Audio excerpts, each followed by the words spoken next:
Hey my dear listener, before we start, make sure to subscribe to the channel. Comment down where are you from and what's your time right now. Let's jump into the video. Story 1. The arrival of the Black Death in Europe. You are now transported to the early 1340s, a period that most Europeans at the time would never have imagined would change the course of history forever. It begins far from the familiar towns and cities of Europe, in the arid steppes and trading cities of Central Asia. Here, along the vast network of caravan routes connecting east and west, goods, spices, and news traveled slowly but steadily. Alongside the tangible, however, traveled something far less visible, the bacterium Yersinia pestis, the harbinger of the Black Death. Life in these remote regions was harsh. Caravans moved across deserts and mountains, often taking months to reach their destinations. Merchants lived in semi-permanent camps, enduring extreme heat, freezing nights, and scarce water. Their animals, camels, horses, and donkeys, were vital for survival, carrying goods but also unwittingly harboring fleas, the tiny vectors that would become carriers of one of the deadliest pandemics in human history. To a casual observer, the caravans seemed just a part of routine commerce. Yet in the summer of 1346, something unusual occurred near the city of Kaffa on the Crimean Peninsula, a bustling Genoese trading port. Reports from local chroniclers describe a sudden and mysterious illness afflicting both locals and visiting merchants. Infected individuals developed swollen lymph nodes, high fevers, and dark, purplish blotches on the skin. For many, death followed within days. At first, it was assumed that the cause was miasma, or bad air, a common medieval explanation for disease. No one suspected the tiny fleas and rats that carried the true culprit. Kaffa's situation became a microcosm of a larger continental crisis. The city's walls could protect against armies but offered no defense against an invisible killer. Merchants fled, ships departed hastily, and panic took root. Letters sent back to Italian ports carried news of disease and death, though the details were sparse, often mingled with rumor. By late 1346, ships leaving Kaffa were transporting not just cloth, spices, and grain, but the seeds of a catastrophe that would soon engulf Europe. Across the Mediterranean, the city-states of Italy were thriving, with bustling markets and crowded harbors. Genoa and Venice, hubs of commerce, were particularly vulnerable due to their constant inflow of ships from distant lands. Most merchants knew little of what awaited them, though the sudden disappearance of several ships and sailors was noted with unease. Chroniclers of the time often described the early signs of the plague with detached fascination, recording numbers of deaths in a way that seems almost bureaucratic. In Florence, for example, civic records would later indicate clusters of illness and fatalities months before the epidemic reached its full force, highlighting the creeping nature of the disease. Travelers carried more than news. Rats on ships, drawn by the abundance of grain and refuse, hosted infected fleas that found their way to new ports. Once ashore, these fleas would bite humans, passing on the bacterium. The process was slow but relentless, and the dense populations of medieval Europe villages packed with timber houses, narrow streets, and shared wells provided ideal conditions for rapid spread. By early 1347, plague had arrived on the European continent. The first known outbreak occurred in the port of Messina in Sicily, a key point of contact between Mediterranean traders. Eyewitness accounts describe sudden deaths, families wiped out overnight, and streets filled with the sound of morning bells. The local population, unfamiliar with the disease and lacking effective medical interventions, responded with ritualistic prayers, processions, and attempts at isolation that were often too late. The sense of helplessness was pervasive. It is important to consider the daily life that the plague disrupted. Ordinary people, farmers, bakers, blacksmiths, and artisans lived in tightly knit communities where survival depended on daily labor and social cooperation. The loss of even a few individuals had cascading effects. Fields went untilled, mills stopped turning, and markets emptied. Chroniclers noted the strange silence that fell over villages, punctuated by the tolling of church bells for those who had succumbed. The death of neighbors, friends, and family members was both an emotional and practical catastrophe, and the sheer scale of mortality would eventually alter the demographics of entire regions. Medical understanding at the time was rudimentary. Physicians, often trained in the ancient texts of Galen and Avicenna, relied on theories of humors, astrological alignments, and herbal remedies. Some advised bloodletting or purging, while others recommended carrying sweet-smelling herbs to counteract the poisoned air. Protective clothing was rudimentary, though the iconic beaked masks of later plague doctors were not yet common. In many towns, the sick were left to fend for themselves, while others were confined, often in homes that became incubators for disease. Despite the fear and devastation, there were glimpses of resilience. Families attempted to care for their sick as best they could, neighbors exchanged food and water when possible, and some merchants, recognizing the risks, adapted their routes or suspended travel. Communities developed makeshift quarantine zones, isolating incoming travelers for weeks. While these measures were imperfect, they represented early attempts at understanding contagion, even without the scientific knowledge to fully explain it. The arrival of the plague in Europe marked not just a biological crisis, but a social one. Entire cities began to feel the strain of illness and death, while trade slowed and economic systems faltered. As mortality rose, questions about fate, divine punishment, and human frailty became unavoidable. How could such a small, invisible agent cause so much destruction? Could societies survive when the very fabric of daily life food production, trade, and family networks was under threat? And yet, even as the plague spread, there were gaps in its path. Some villages reported few or no cases, leading to speculation among contemporaries about divine protection or environmental factors. Others experienced waves of illness, with periods of quiet punctuated by sudden spikes in mortality. The uneven spread of disease would later inform early public health efforts, as survivors sought to understand what had saved some communities while condemning others. As the first signs of the Black Death took hold across Europe, one question lingered in the minds of those who survived the initial outbreaks. What would the world look like when the invisible enemy finally ran its course? As the months passed after the first outbreaks, the plague settled into European life in a way that was both terrifying and strangely ordinary. What had begun as scattered reports of illness in ports and along trade routes transformed into a constant background presence. You would wake each morning unsure which familiar face might be missing by nightfall. Fear did not arrive all at once. It accumulated slowly, like dust on a shelf, until it coated everything.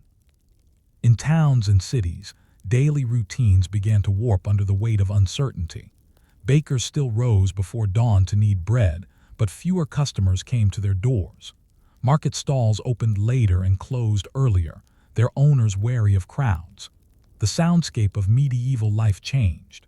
Where once there had been shouting vendors and clattering carts, there were now long stretches of silence, interrupted only by church bells marking yet another death. Over time, the bells rang so often that some communities reduced their use, not out of respect, but because the sound had become unbearable. You would notice changes first in small details. Wells were less crowded. Streets were no longer swept regularly. Animals roamed freely where people once gathered. In some places, dogs and pigs fed on refuse that had not been cleared, adding to the sense that normal order was slipping away. The plague did not destroy civilization overnight, it loosened it thread by thread. Fear altered behavior in subtle and not-so-subtle ways. Neighbors who once shared meals now avoided one another's homes. A cough or fever became grounds for isolation. Families marked doors with symbols to warn others of sickness inside. In extreme cases, the ill were locked into their houses by local authorities, or even by relatives who believed it was the only way to protect the wider community. These homes often became silent tombs within days. Yet fear did not always lead to caution. In some regions, it drove people toward crowds instead. Public prayer gatherings grew larger as faith became a final refuge. Processions filled the streets, with barefoot participants chanting, weeping, and pleading for mercy. Ironically, these gatherings often accelerated the spread of disease. The desire for comfort and explanation outweighed the risk of infection, especially when death already felt inevitable. Local governments struggled to respond. Town councils issued ordinances limiting travel, regulating burials, and restricting public gatherings. Enforcement was inconsistent. Officials themselves fell ill or fled. In cities with walls, gates were sometimes closed to outsiders, though merchants bribed guards or slipped in at night. In rural areas, entire villages attempted self-isolation, posting watchers on roads to turn strangers away. Some of these measures worked briefly, others failed completely. Burial practices became one of the most visible signs of collapse. Traditional funerals with prayers and processions became impractical as death tolls rose. Gravediggers could not keep pace. Mass graves were dug on the outskirts of towns, bodies laid side by side with little ceremony. In some places, carts moved through streets collecting the dead at dawn. The living learned to avert their eyes not out of cruelty, but out of exhaustion. For those who survived day after day, a strange emotional numbness set in.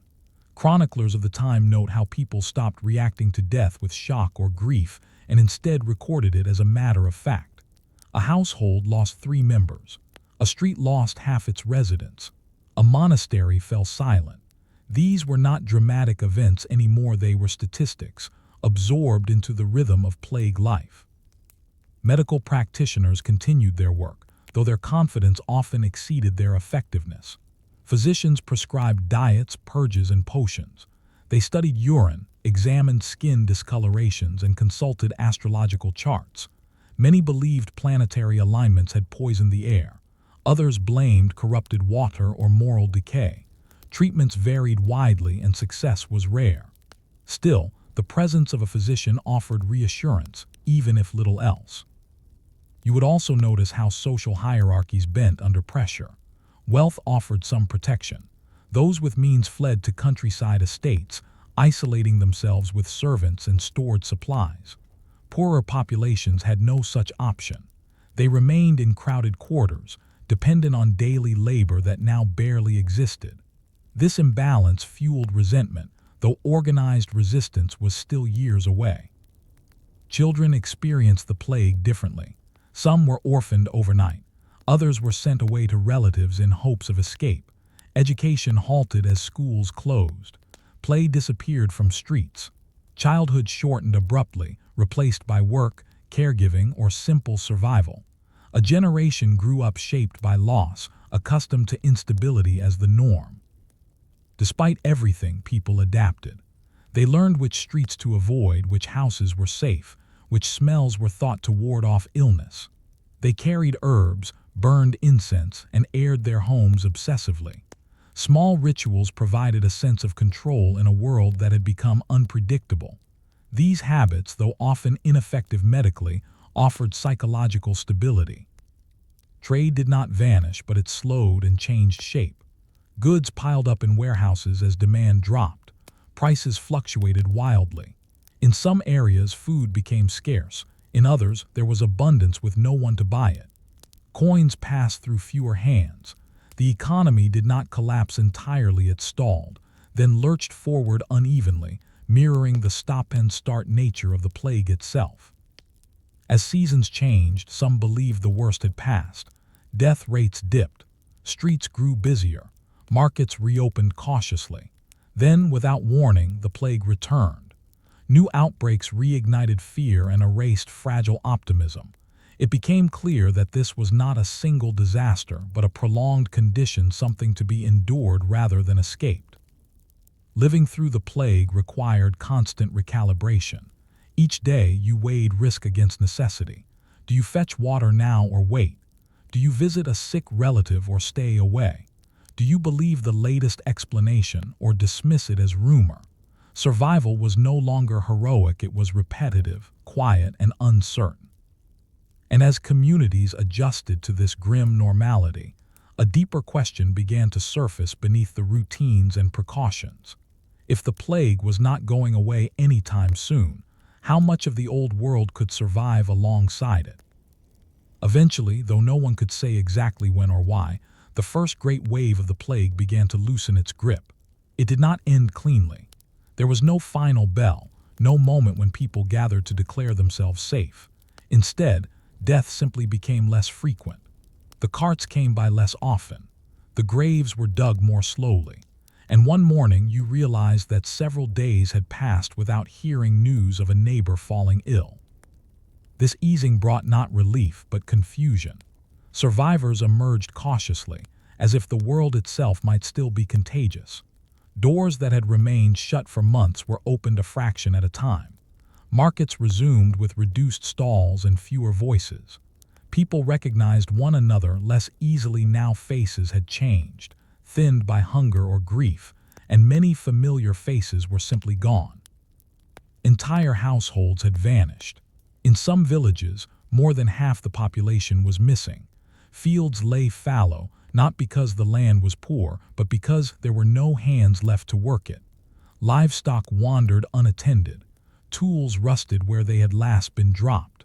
The physical landscape bore the marks of absence as clearly as any battlefield. You would notice how silence became a defining feature of the aftermath. Churches stood open but sparsely attended. Monasteries echoed with empty corridors. In cities, whole streets were abandoned. Property passed into new hands, sometimes legally, sometimes not. Survivors moved into better houses, closer to wells, closer to markets. This quiet reshuffling began almost immediately, driven not by ambition but by necessity. Authorities attempted to restore order. Town councils reconvened with fewer members. Laws were reaffirmed, taxes reassessed, and censuses often incomplete were taken to understand what remained. Officials struggled to enforce rules that no longer matched reality. Labor shortages meant that workers could demand better wages. In some regions, attempts were made to freeze wages at pre-plague levels, though enforcement proved difficult. The balance between landowners and laborers had shifted, even if no one yet fully understood how much.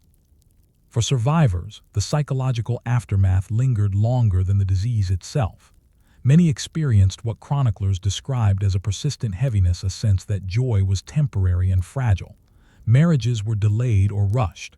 Birth rates fell, then slowly rose again. People became more pragmatic, less patient with long-term promises. The future felt uncertain, and planning too far ahead seemed naive. Religion did not disappear, but it changed. Some lost faith entirely, unable to reconcile the scale of suffering with divine justice. Others became more devout, interpreting survival as a sign of favor or obligation. Churches adjusted rituals to reflect loss on a scale never before encountered. Memorial masses were held for entire communities rather than individuals. The language of sermons shifted toward endurance rather than explanation. Medical practice, too, absorbed the experience. While no true understanding of bacteria or contagion emerged yet, some patterns were noticed. Physicians and officials observed that isolation sometimes reduced spread. Ports that enforced waiting periods fared better in later outbreaks. Houses that were abandoned quickly saw fewer secondary cases. These observations were inconsistent and poorly theorized, but they marked a subtle shift away from purely spiritual explanations toward practical ones. Daily life resumed unevenly. In one town, bakers reopened within weeks. In another, ovens remained cold for months. Trade routes slowly reconnected, though merchants remained cautious. Goods arrived in smaller quantities. Prices fluctuated unpredictably. Yet even this instability felt preferable to the paralysis of plague. Survivors carried memories that shaped behavior for years. They remembered which smells were associated with sickness, which rooms felt unsafe, which seasons seemed dangerous. These memories informed how people lived, where they traveled, and whom they trusted. The plague became a reference point for everything that followed, Before the deaths, after the deaths. Perhaps most quietly significant was the change in how people viewed time. The plague disrupted the steady rhythm of medieval life, the assumption that tomorrow would resemble yesterday. Afterward, time felt more fragile. The present mattered more. Small comforts, warm bread, clean water, a healthy morning were noticed in ways they had not been before. The Black Death would return. It would come in waves over the next centuries, reshaping Europe again and again. But the first arrival left a permanent mark. It taught communities that catastrophe could arrive without warning, travel invisibly, and ignore borders, wealth, and intention. It also revealed something else, less obvious but equally enduring, that ordinary people, faced with extraordinary loss, could adapt, endure, and rebuild without ever fully understanding what had happened to them. If you stood among the survivors of that first wave, you would not yet know how deeply the world had changed. You would only sense that the old certainties were gone and that something new, uncertain, and quietly transformative had taken their place. And so the story of the plague's arrival does not truly end with its retreat, but with a lingering question that would echo through generations. How do societies remember and rebuild after an invisible force has rewritten the rules of everyday life? Story 2. Life in a village under siege. When the plague reached the countryside, it did not announce itself with the same sudden drama as it had in the great ports and cities. There were no foreign ships arriving, no rumors shouted across marketplaces. Instead, the disease slipped into villages quietly, carried along familiar paths by people who had no idea they were bringing danger home. A trader returning from a nearby town, a priest visiting a sick parishioner, a laborer seeking work where fields still promised wages. If you lived in a medieval village, your world was already small.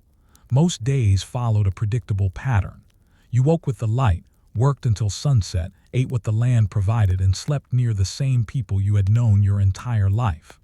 The plague did not shatter this routine at once. It compressed it. Slowly, almost imperceptibly, your village became more inward-looking, more cautious, more tense. At first, there were only rumors. Someone had heard that a nearby town was sick. Someone else claimed that travelers were dying on the road. These stories had circulated before famine, war, bad harvests, but this time they lingered. They were harder to dismiss. The names of the dead were specific. The symptoms sounded familiar. And then, one morning, someone in your own village failed to rise from their bed. The first death rarely caused panic. Death was a known companion in medieval life. Children died young. Accidents were common. Illness took the old and the weak. But this death felt different. The illness moved too quickly.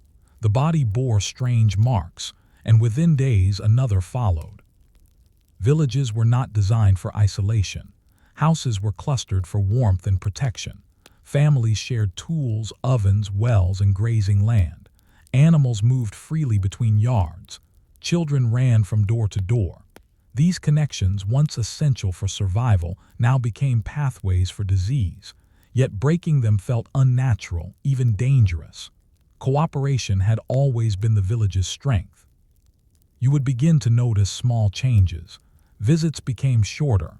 Shared meals stopped. People lingered at a distance, speaking more with gestures than touch. Wells were approached cautiously, as if the water itself might betray you.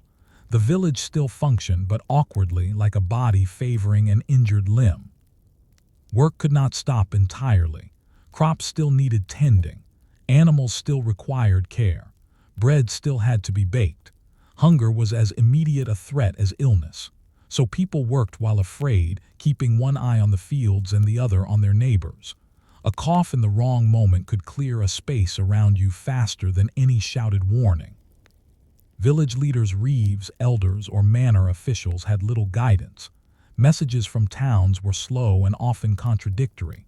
Some advised isolation, others recommended prayer. A few suggested burning refuse or avoiding strangers. Decisions were made based on tradition, instinct, and fear. Paths were watched. Outsiders were turned away or forced to wait at a distance. This sometimes saved villages. Sometimes it only delayed the inevitable. When sickness spread, households became the center of both care and confinement. Families nursed their own as best they could. There were no hospitals nearby, no trained physicians. Knowledge passed through experience, cool cloths, herbal infusions, whispered prayers. If someone died, burial was swift and quiet. The dead could not linger. There was no time for ceremony. Children were often sent away if relatives in safer areas could be found. Others stayed and learned quickly how fragile their world had become. They fetched water, tended animals, and watched over siblings. Play disappeared. Silence filled the spaces where laughter once lived. The fields told their own story. Weeds crept in where hands no longer pulled them. Harvests were uneven. Some plots thrived, others failed entirely. Livestock went unattended when owners fell ill. In a subsistence economy, even a small disruption could ripple outward, threatening survival months later. Faith became both refuge and burden. The village church remained a focal point, but gatherings grew tense. Was prayer protection or was it risk? Some continued to attend services faithfully. Others prayed at home, fearful of enclosed spaces. The priest, if still alive, moved between households, offering comfort and last rites, fully aware that each visit might be his last. As deaths accumulated, grief became less individual and more collective. There was no time to mourn one person fully before another followed. Loss stacked upon loss until it blurred. People spoke less of names and more of numbers. 3 from one household, 5 from another. Entire families gone, their cottages standing empty like unanswered questions. Yet villages did not simply dissolve. Those who remained adapted. They learned which houses to avoid, which paths felt safer, which winds were thought to carry sickness away. These beliefs were inconsistent, often wrong, but they provided structure. Structure meant survival. The sense of siege did not come from walls or armies, but from uncertainty. You could not see the enemy. You could not negotiate with it. You could only narrow your world and hope that what remained was enough. The village shrank inward, focusing on immediate needs: food, water, warmth, and the careful watching of one another. As weeks turned into months, a strange tension emerged. Some villages seemed spared. Others suffered terribly. Why one and not another? The question hung over daily life, unanswered. People searched for patterns in behavior, in faith, in geography. These early observations would linger in memory long after the plague moved on. And as the village adjusted to this narrowed existence, another realization quietly took shape. Even if the sickness passed, the old way of living open, communal, unquestioned might never return in quite the same form. As you looked across the fields at dusk, counting not just crops but survivors, one thought pressed gently but persistently at the edges of your mind. How long could a village endure when trust itself had become a risk? As the plague lingered, survival in the village became less about hope and more about calculation. Each day required a series of quiet decisions that, taken together, determined whether you might live a little longer or fall ill like so many before you. These were not heroic choices. They were ordinary, repetitive, and exhausting. You woke each morning listening first before moving. Was there coughing nearby? Had the night been interrupted by shouting or prayer? Was smoke rising from every chimney, or had one gone cold? These small signs became a kind of informal census. Before the plague, you measured the day by the sun and the seasons. Now you measured it by absence. Food dominated your thoughts, not in abundance but in continuity. How many sacks of grain remained? Which animals were still healthy enough to slaughter? Could you trade with a neighboring village, or was the risk too great? Even the act of baking bread carried weight. Communal ovens, once efficient and social, now felt dangerous. Some families baked alone, wasting fuel but gaining a sense of safety. Work schedules shifted. People spread tasks out, avoiding overlap when possible. One person fetched water at dawn. Another tended animals later in the morning. Fields were worked in smaller groups or alone. Efficiency declined, but caution replaced it. You learned to accept that less would be done and that this, too, was survival. Illness brought immediate logistical problems. If a household fell sick, who would tend their animals? Who would harvest their crops? In some villages, informal systems developed. Food was left at doorways. Tools were returned without comment. The sick were helped indirectly from a distance. Compassion adapted to fear. There were limits to this care. When illness spread too quickly, even these systems failed. Houses were abandoned. Animals starved in pens. Fields reverted to grass. The village landscape slowly reshaped itself around loss, though no one had time to reflect on it. Children became central to survival in unexpected ways. Those old enough to work took on adult responsibilities. They learned quickly which tasks were essential and which could be postponed. Some were sent between households as messengers or helpers, believed sometimes correctly to be less susceptible. Childhood blurred into labor without ceremony. The role of elders shifted as well. In some cases, age brought authority. Those who had lived through previous famines or outbreaks were listened to closely.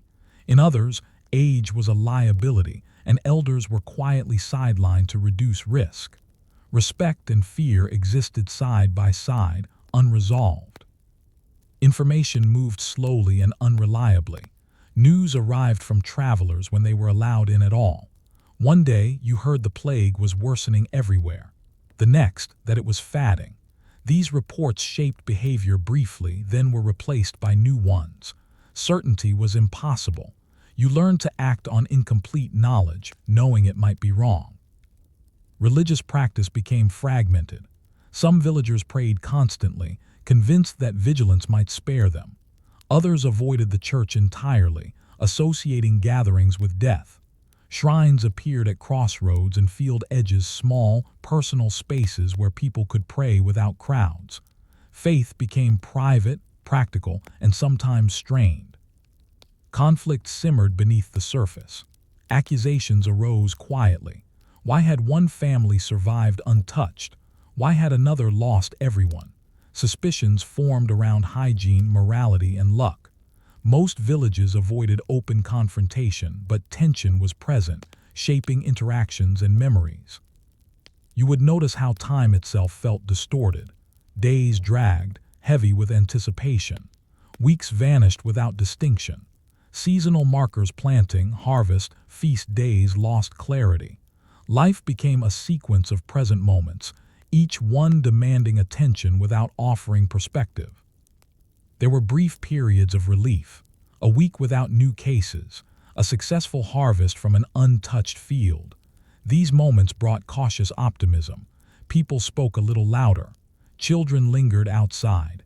Then, often, illness returned, reminding everyone not to trust improvement too quickly. Adaptation continued quietly. Villagers learned which winds were thought to be safer, which paths avoided low, damp ground. They adjusted sleeping arrangements, favoring fresh air. They cleaned more obsessively, even if they did not understand why it might help. These habits would linger long after the immediate danger passed. The village economy transformed almost without notice. Barter replaced coin when money became scarce or meaningless. Labor became more valuable than land. Skills once taken for granted, carpentry, animal care, basic healing, were suddenly prized. People remembered who could do what, because memory was now the only registry that mattered. Death, when it came, was quieter than before. There were fewer tears, not because grief had diminished, but because it had no space to expand. Loss was internalized, stored away for a future that might never arrive. Survival required emotional restraint. As months passed, the village existed in a kind of suspended state, not fully collapsing, not fully functioning. It endured. That endurance was not glamorous. It was built from small compromises, quiet kindnesses, and constant vigilance. And as the plague showed signs of loosening its grip once more, another uncertainty emerged. The village had changed to survive, but could it remember how to live together again, once fear was no longer necessary? When the plague finally loosened its hold on the village, it did so without ceremony. There was no clear signal, no announcement carried on the wind. Illness simply appeared less often. A cough did not always lead to fever. A fever did not always lead to death. Days passed, then weeks, without the familiar rhythm of loss. Gradually, almost unwillingly, the village began to breathe again. What you noticed first was movement. People lingered longer outside their homes. Paths once avoided were used again, cautiously at first. The well grew busier. Smoke rose from more chimneys, though not as many as before. Life resumed, but it did so unevenly, like a limb regaining strength after long disuse. The village, however, was smaller. This was impossible to ignore. Empty houses stood with doors ajar, their contents untouched because no one quite knew what to do with them. Tools lay where their owners had last used them. Fields once carefully divided by family plots blurred together as boundaries lost meaning. In some cases, land was simply absorbed by neighboring households. In others, it remained unused, a quiet marker of absence. Those who survived found themselves in unfamiliar roles. A younger farmer inherited land earlier than expected. A widow managed a household alone. Children who had taken on adult work did not return easily to childhood. Responsibilities assumed during the crisis did not dissolve when danger passed. They settled into place. Village leadership changed as well.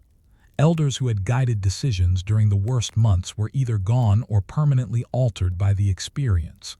New figures emerged, not always the wealthiest or most respected before, but those who had remained present, reliable, and calm. Authority now came from endurance rather than tradition. Social relationships required careful rebuilding. People remembered who had helped and who had withdrawn. Some resentments lingered, unspoken but persistent. Others softened with time, as survival itself became a shared accomplishment. Trust returned slowly, never fully to its earlier ease. Touch, once automatic, now carried memory. Communal practices resumed cautiously. The oven was shared again, though schedules were staggered. Festivals returned in reduced form, quieter and shorter. Church services filled gradually, the congregation reshaped by loss. Prayers of thanksgiving mingled with memorials for the dead. The village learned to hold gratitude and grief at the same time. Economically, the balance had shifted. Labor was scarce, and those who could work had leverage. Wages rose. Obligations tied to land loosened. Though villagers did not frame it this way, they were experiencing the early stirrings of social change that would ripple outward across generations. The plague had altered not just who lived, but how survival was negotiated. Memory played a powerful role in shaping behavior. People remembered which practices seemed to help and which did not. Some habits, cleaning more thoroughly, spacing work, limiting travel, remained long after their original purpose faded. These changes were not formal policies. They were quiet customs, passed along without explanation. Children who grew up during the plague carried its imprint into adulthood. They were more cautious, more adaptable, less certain that stability was permanent. Stories of the siege-like months became part of village lore, told without embellishment, often in practical terms. This is how we survived. This is what we learned not to do. Nature, indifferent as ever, reclaimed what had been neglected. Overgrown paths were cleared. Fields were replanted. Livestock numbers slowly recovered. The land responded more quickly than the people. Crops did not remember fear. Soil did not grieve. Over time, the village regained a rhythm, though it was a new one. Life felt more deliberate. Decisions were weighed more carefully. The assumption that tomorrow would resemble yesterday no longer held. This awareness did not always bring wisdom, but it did bring attention. Perhaps the most lasting change was internal. Those who survived carried a quiet understanding that ordinary life, fetching water, tending fields, sharing bread, was not guaranteed. It was contingent, fragile, and therefore valuable. This realization did not make life joyful, but it made it conscious. The village endured. not because it was strong, but because it adapted. It narrowed itself when it had to, then slowly expanded again, altered but intact. In this way, countless villages across Europe absorbed the shock of the plague, holding together the fabric of everyday life even as history shifted around them. And as the last visible traces of the siege faded, one question lingered beneath the routine of planting and harvest. When a community survives by changing itself, how much of the old life is truly recovered, and how much is quietly left behind forever? Story 3. The role of trade in spreading disease. Long before the plague arrived, trade had already reshaped the medieval world. Roads cut across forests and fields. Rivers carried boats heavy with grain, wool, wine, and salt. Ports pulsed with movement, languages overlapping, contracts negotiated, goods exchanged. To live in the 14th century was to exist within these networks, whether you recognized them or not. If you were a villager, trade felt distant but necessary. You might never see a merchant ship, but the iron in your tools, the salt on your food, and the cloth on your back had traveled far. If you lived in a town, trade was constant and visible. Carts rolled in daily. Warehouses filled and emptied. Inns hosted travelers from places you would never visit. Trade was not fast by modern standards. Journeys took weeks or months, yet compared to earlier centuries, it was efficient enough to connect continents. These connections brought prosperity and vulnerability. When the plague began its long movement westward, it followed the same paths as silk, spices, and silver. It did not need intention. It only needed motion. Merchants were among the first to encounter the disease repeatedly. They moved between regions with different outbreaks, often without realizing it. Illness might not appear until days after exposure. A trader could feel healthy while carrying infected fleas in clothing, bedding, or cargo. By the time symptoms emerged, the journey was already complete. Trade routes were layered. Overland caravans linked distant markets through a chain of stops, inns, towns, river crossings. Goods changed hands multiple times. Each exchange created opportunity not just for profit but for transmission. The plague moved in fragments, carried forward incrementally, embedded in routine transactions. Ports amplified this effect. Ships concentrated people, animals, and supplies into confined spaces. Rats thrived aboard vessels, feeding on stored grain. Fleas thrived on rats. When ships docked, these unseen passengers disembarked freely. Harbors became gateways not only for commerce but for disease. From the perspective of the time, nothing about this seemed unusual. Trade had always involved risk: storms, bandits, spoilage. Disease was simply another hazard, poorly understood and rarely attributed to movement itself. Illness was blamed on air, climate, or divine will, not on the steady circulation of people and goods. As reports of plague spread, some cities attempted restrictions. Ships were delayed offshore. Caravans were turned away. Markets were regulated. These measures were inconsistent and often resisted. Trade was essential for survival.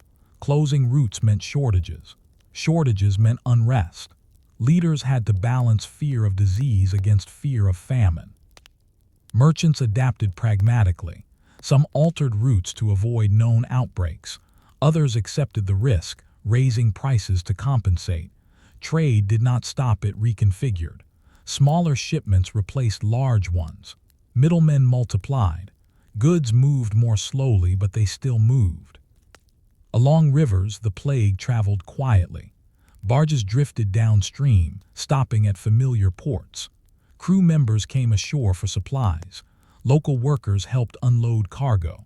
These brief interactions were enough. River towns, connected by water rather than roads, experienced outbreaks that seemed sudden and inexplicable.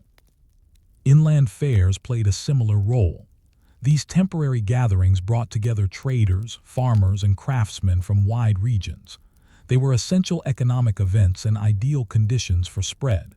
Crowds, shared lodging, and close contact compressed months of travel into days. Afterward, participants returned home, carrying more than they intended. The structure of medieval trade meant that disease did not move evenly. Some areas were hit early and hard. Others were delayed by geography, weather, or reduced traffic. Mountain passes slowed movement. Seasonal trade patterns created pauses. These irregularities contributed to confusion. Why here and not there? Why now and not later? You would notice how blame followed trade. Foreigners were viewed with suspicion.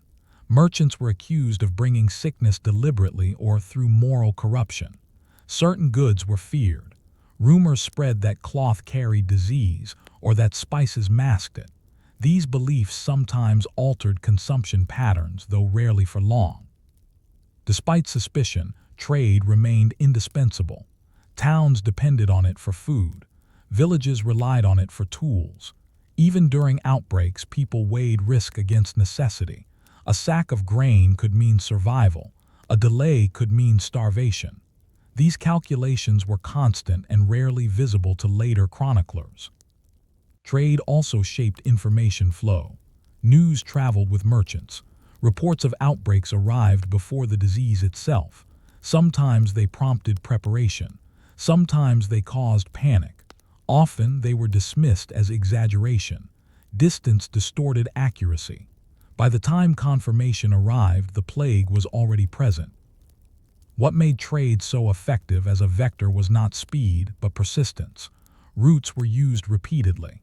Inns hosted travelers night after night. Ships followed predictable schedules. The plague inserted itself into these rhythms and rode them patiently. It did not need to overwhelm the system, it became part of it. Over time, patterns emerged that some observers noticed, even if they could not explain them fully. Towns connected to major routes suffered earlier. Isolated communities lasted longer. Places that limited movement fared better temporarily. These observations would influence later responses, though slowly and imperfectly. For now, trade continued to bind the world together, even as it carried destruction along with prosperity. The same networks that had enriched cities now exposed their fragility. Movement, once a sign of vitality, became a source of fear. As carts rolled on and ships sailed, another realization began to form, faint but unsettling.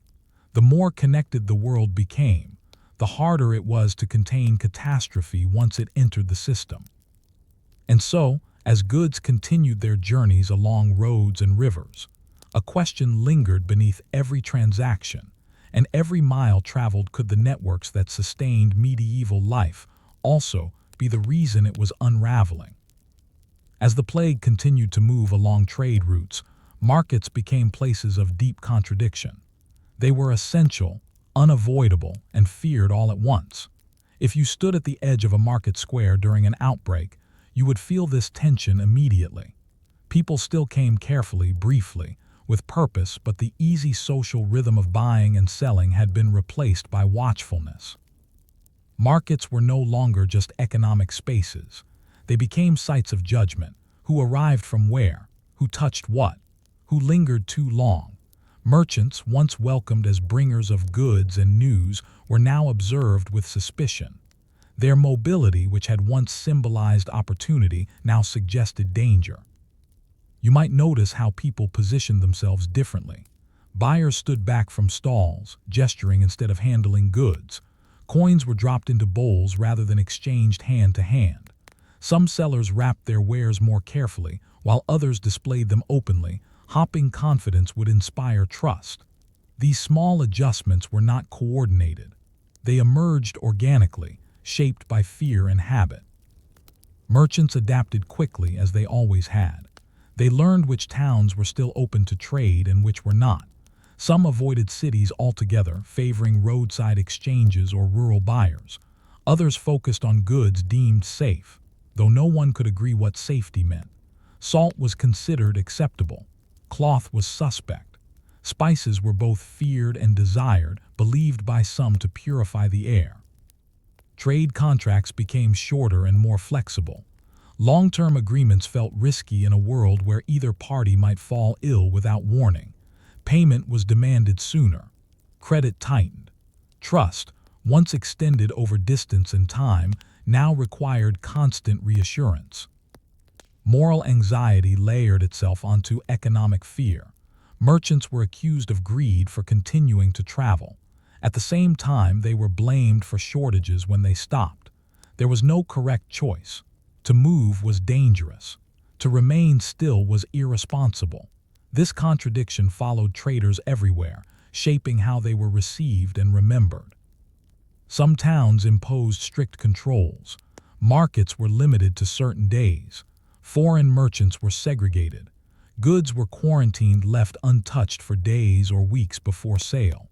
These practices were uneven and often impractical, but they reflected an emerging idea that objects, not just people, could carry harm. You would hear arguments in these spaces, though rarely loudly. Was it safer to buy fresh food from a stranger or rely on dwindling stores at home? Was the risk of hunger greater than the risk of illness? Each household answered differently.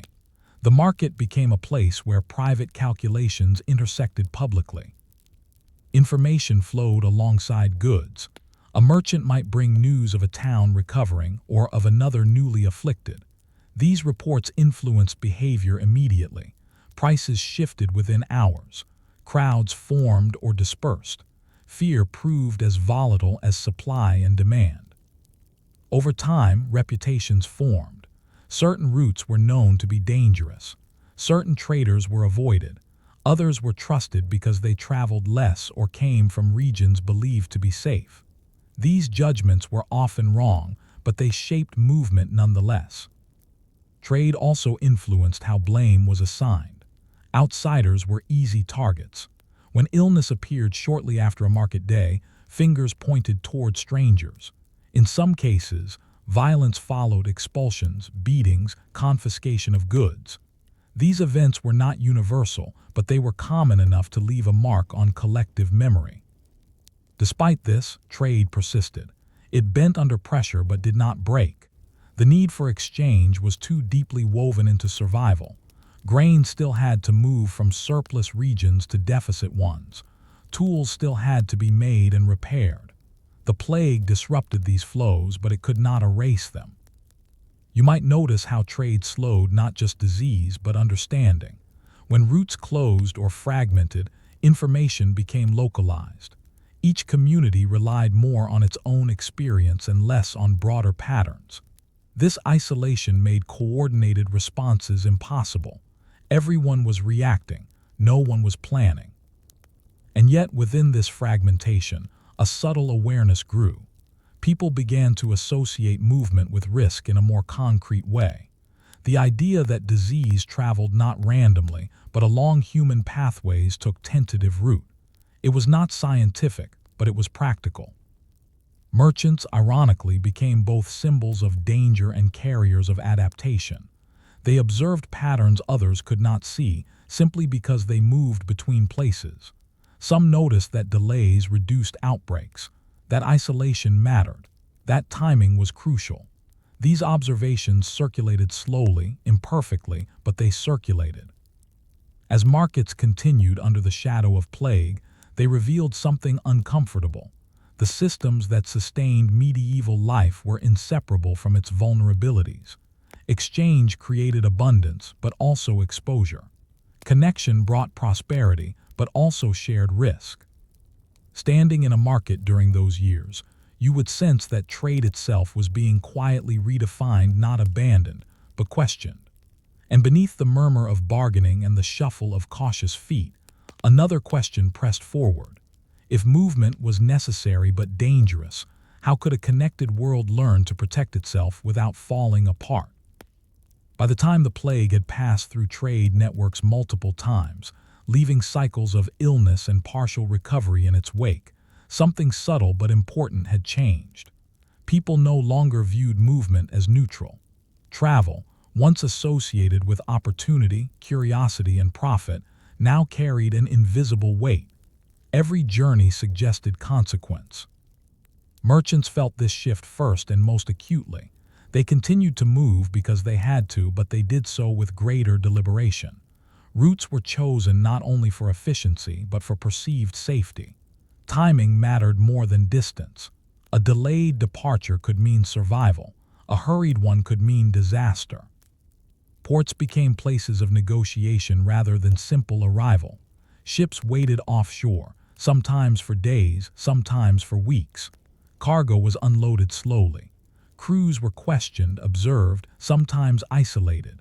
These delays were costly, frustrating, and often ineffective, but they marked an important transition. Movement was no longer assumed to be harmless. Inland towns experimented unevenly with control. Roads were watched. Toll gates doubled as checkpoints. Travelers were asked where they had been, though answers were hard to verify. Inns recorded guests more carefully. These records were rarely preserved, but their existence points to a growing awareness. Tracking movement mattered. Trade fairs, once dense with activity, shrank or vanished altogether. Some were postponed. Others were abandoned permanently.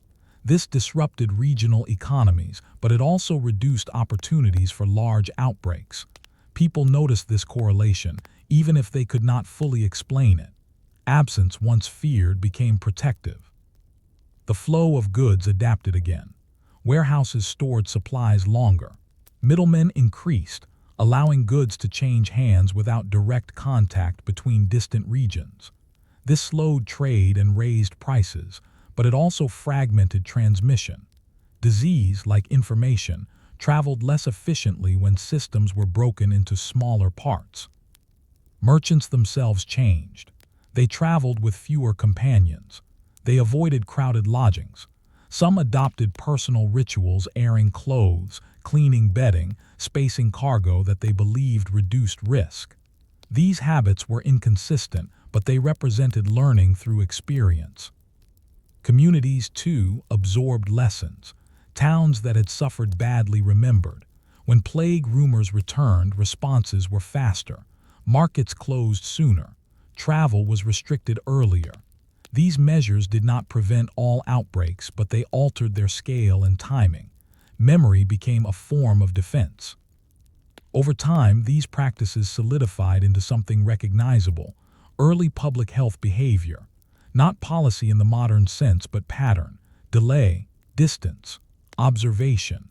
Though imperfect, these ideas would echo into later centuries, refined slowly through repetition and loss.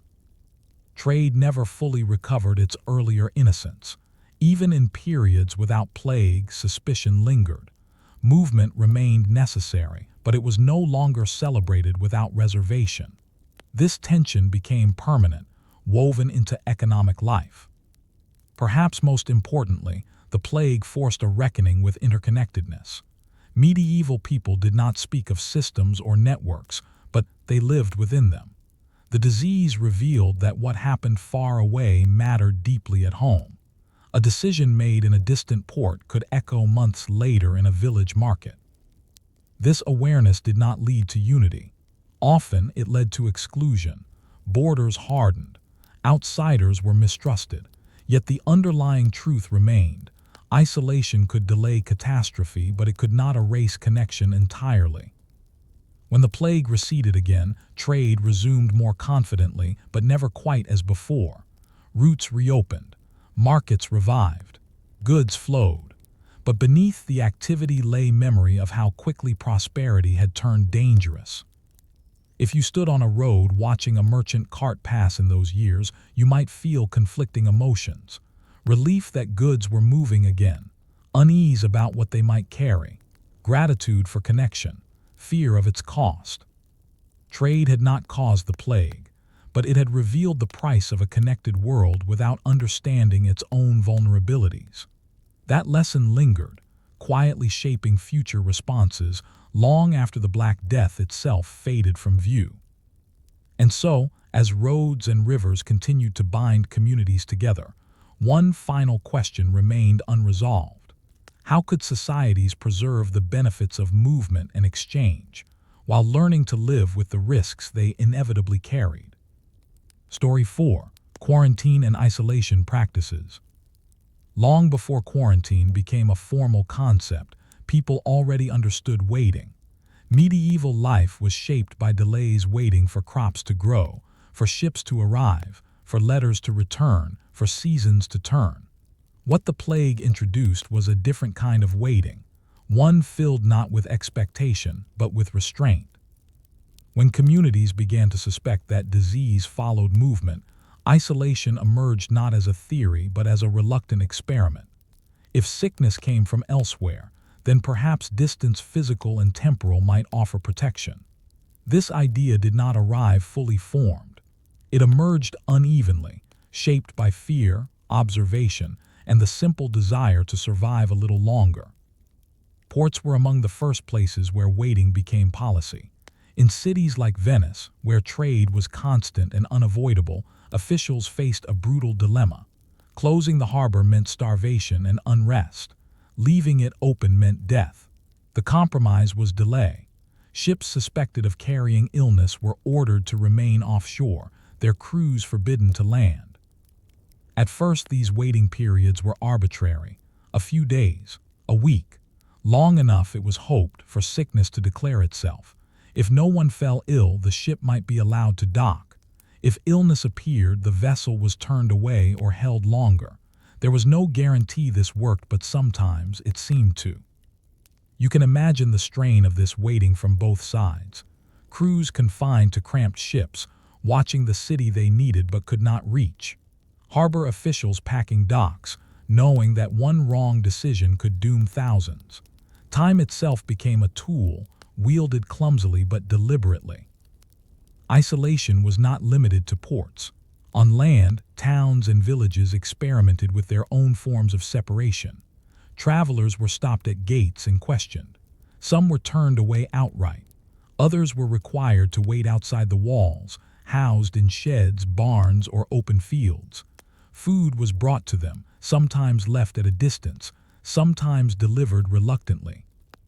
These arrangements were uncomfortable and often cruel, but they reflected a growing awareness.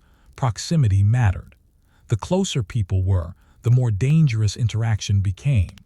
Space, once abundant and unremarkable, took on new value. Within towns, isolation practices grew more personal. Households with sick members were marked or closed. Windows were shuttered. Doors were barred from the outside. Neighbors left supplies but did not enter. In some places, guards were posted not always to protect the sick, but to contain them. This confinement was deeply unsettling. Medieval homes were not designed for long-term isolation. Rooms were small. Air was stale. Families crowded together with illness and fear. Some survived. Many did not. Yet the practice continued, driven by the belief that containing sickness within one house might spare the rest. You would notice how language changed around these practices. Waiting became framed as duty. Isolation became sacrifice. Those confined were sometimes praised, sometimes pitied, sometimes blamed. The line between protection and punishment blurred easily. There were also places set aside entirely for isolation. Outside some cities, makeshift shelters or abandoned buildings were repurposed for the sick. These were early versions of plague houses or pest houses. They were underfunded, understaffed, and feared. Few entered willingly. Fewer still left. Despite their harshness, these spaces represented an important shift. Disease was no longer treated solely as a private misfortune. It was becoming a communal concern, something that required collective management even at great human cost. Not everyone complied. Some fled confinement, slipping out at night. Others hid illness, fearing isolation more than death. These acts undermined containment efforts, though they were entirely understandable. Trust in authorities was fragile, especially when enforcement felt arbitrary or brutal. Isolation also carried economic consequences. Confined households could not work. Quarantined ships could not trade. Delays rippled outward, affecting food supply, employment, and stability. Waiting saved lives, or so it was hoped, but it also threatened livelihoods. Still, patterns emerged. Communities that delayed entry sometimes experienced slower outbreaks. Ports that enforced waiting periods occasionally fared better than those that did not. These observations circulated slowly, imperfectly, but they mattered. Experience was becoming instruction. For ordinary people, isolation reshaped daily life. Distance replaced closeness. Absence became a sign of care. Not visiting a sick relative was no longer indifference, it was protection. Love learned new, quieter forms. Waiting became active rather than passive. People watched for symptoms, counted days, measured time since last contact. These calculations were imprecise, but they structured behavior. Time was no longer just passing, it was being managed. The most difficult aspect of isolation was uncertainty. How long was long enough? When was it safe to return? No one could say. Decisions were made in hindsight, judged by outcomes rather than knowledge. Survival validated the method. Death condemned it. As these practices spread, uneven and imperfect, they marked a turning point. Communities were no longer only reacting to disease, they were attempting to anticipate it. Isolation was a blunt tool, but it was a tool nonetheless.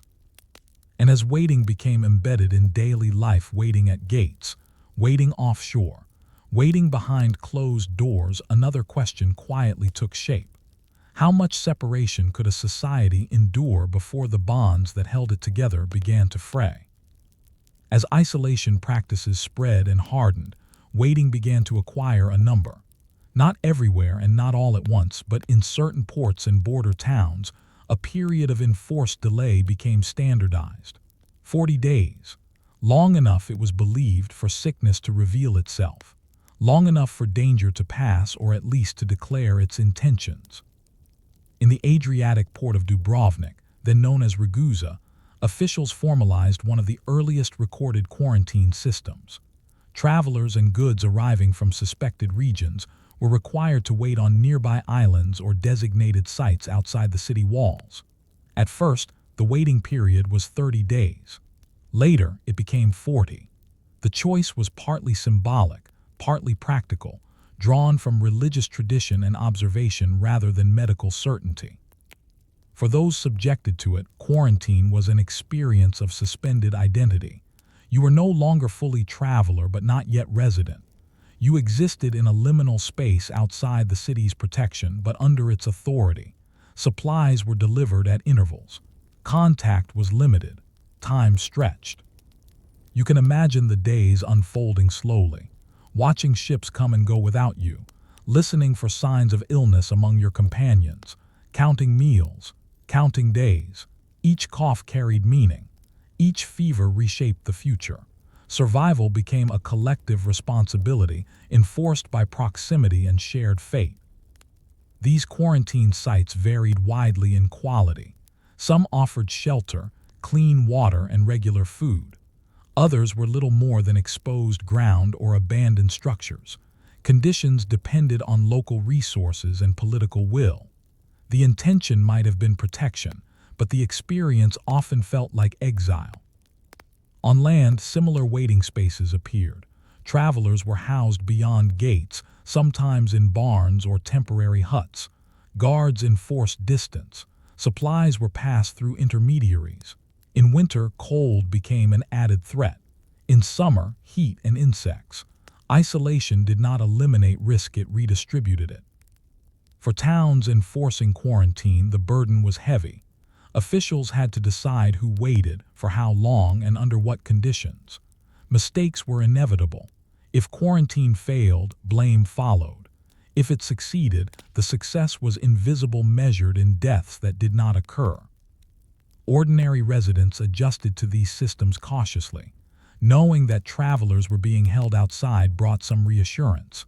It also brought inconvenience. Delays meant shortages. Goods arrived late or spoiled. Prices rose. Patience wore thin. Support for quarantine wavered when hunger followed. Within towns, household isolation became more structured. Sick members were confined to specific rooms when possible. Windows were opened to improve air. Bedding was burned or aired. These practices were inconsistent and often contradictory, but they reflected growing attention to containment rather than cure. Isolation required enforcement, and enforcement required authority. In some places, guards were paid to watch homes or gates. In others, neighbors took turns. This blurred the line between communal responsibility and surveillance. Watching became part of daily duty. Resistance was common. People broke quarantine to work, to visit family, to escape confinement. Some bribed guards, others fled at night. These acts were not driven by ignorance but by necessity and fear. Quarantine demanded compliance without offering certainty, and that tension never resolved cleanly. Isolation also reshaped relationships. Physical distance altered emotional bonds. Care was expressed through absence. Food left at doors replaced visits. Messages were shouted from windows. These adaptations softened the harshness of separation, but they also normalized it. Children experienced quarantine differently. Some were separated from parents. Others were confined with sick relatives. The concept of waiting, of being held in place by invisible rules, became part of their understanding of the world. Time, for them, learned to pause. Religious life adapted again. Priests delivered blessings from doorways. Confession was shouted through windows. Communal worship fractured into private ritual. Faith adjusted to distance, carrying meaning without proximity. Over time, quarantine became expected, not welcomed but anticipated. When plague rumors surfaced, people prepared for delay. They stored food. They postponed travel. The idea that movement might be interrupted became part of planning rather than a shock. These practices did not end outbreaks. They did not prevent tragedy, but they changed the tempo of disease. They bought time, and time, even when heavy, mattered. As quarantine settled into routine, its costs became clearer. Loneliness, stagnation, economic strain, emotional fatigue. Waiting protected bodies, but it strained spirits. Communities began to ask not just whether isolation worked, but what it demanded in return. And as 40 days became a measure of safety imperfect, symbolic, exhausting, another question pressed quietly beneath the calendars and gatehouses. How long could people be asked to wait, again and again, before waiting itself became another kind of harm? When the plague finally eased and quarantines were lifted, towns and villages discovered that the practice of waiting had left a lasting imprint.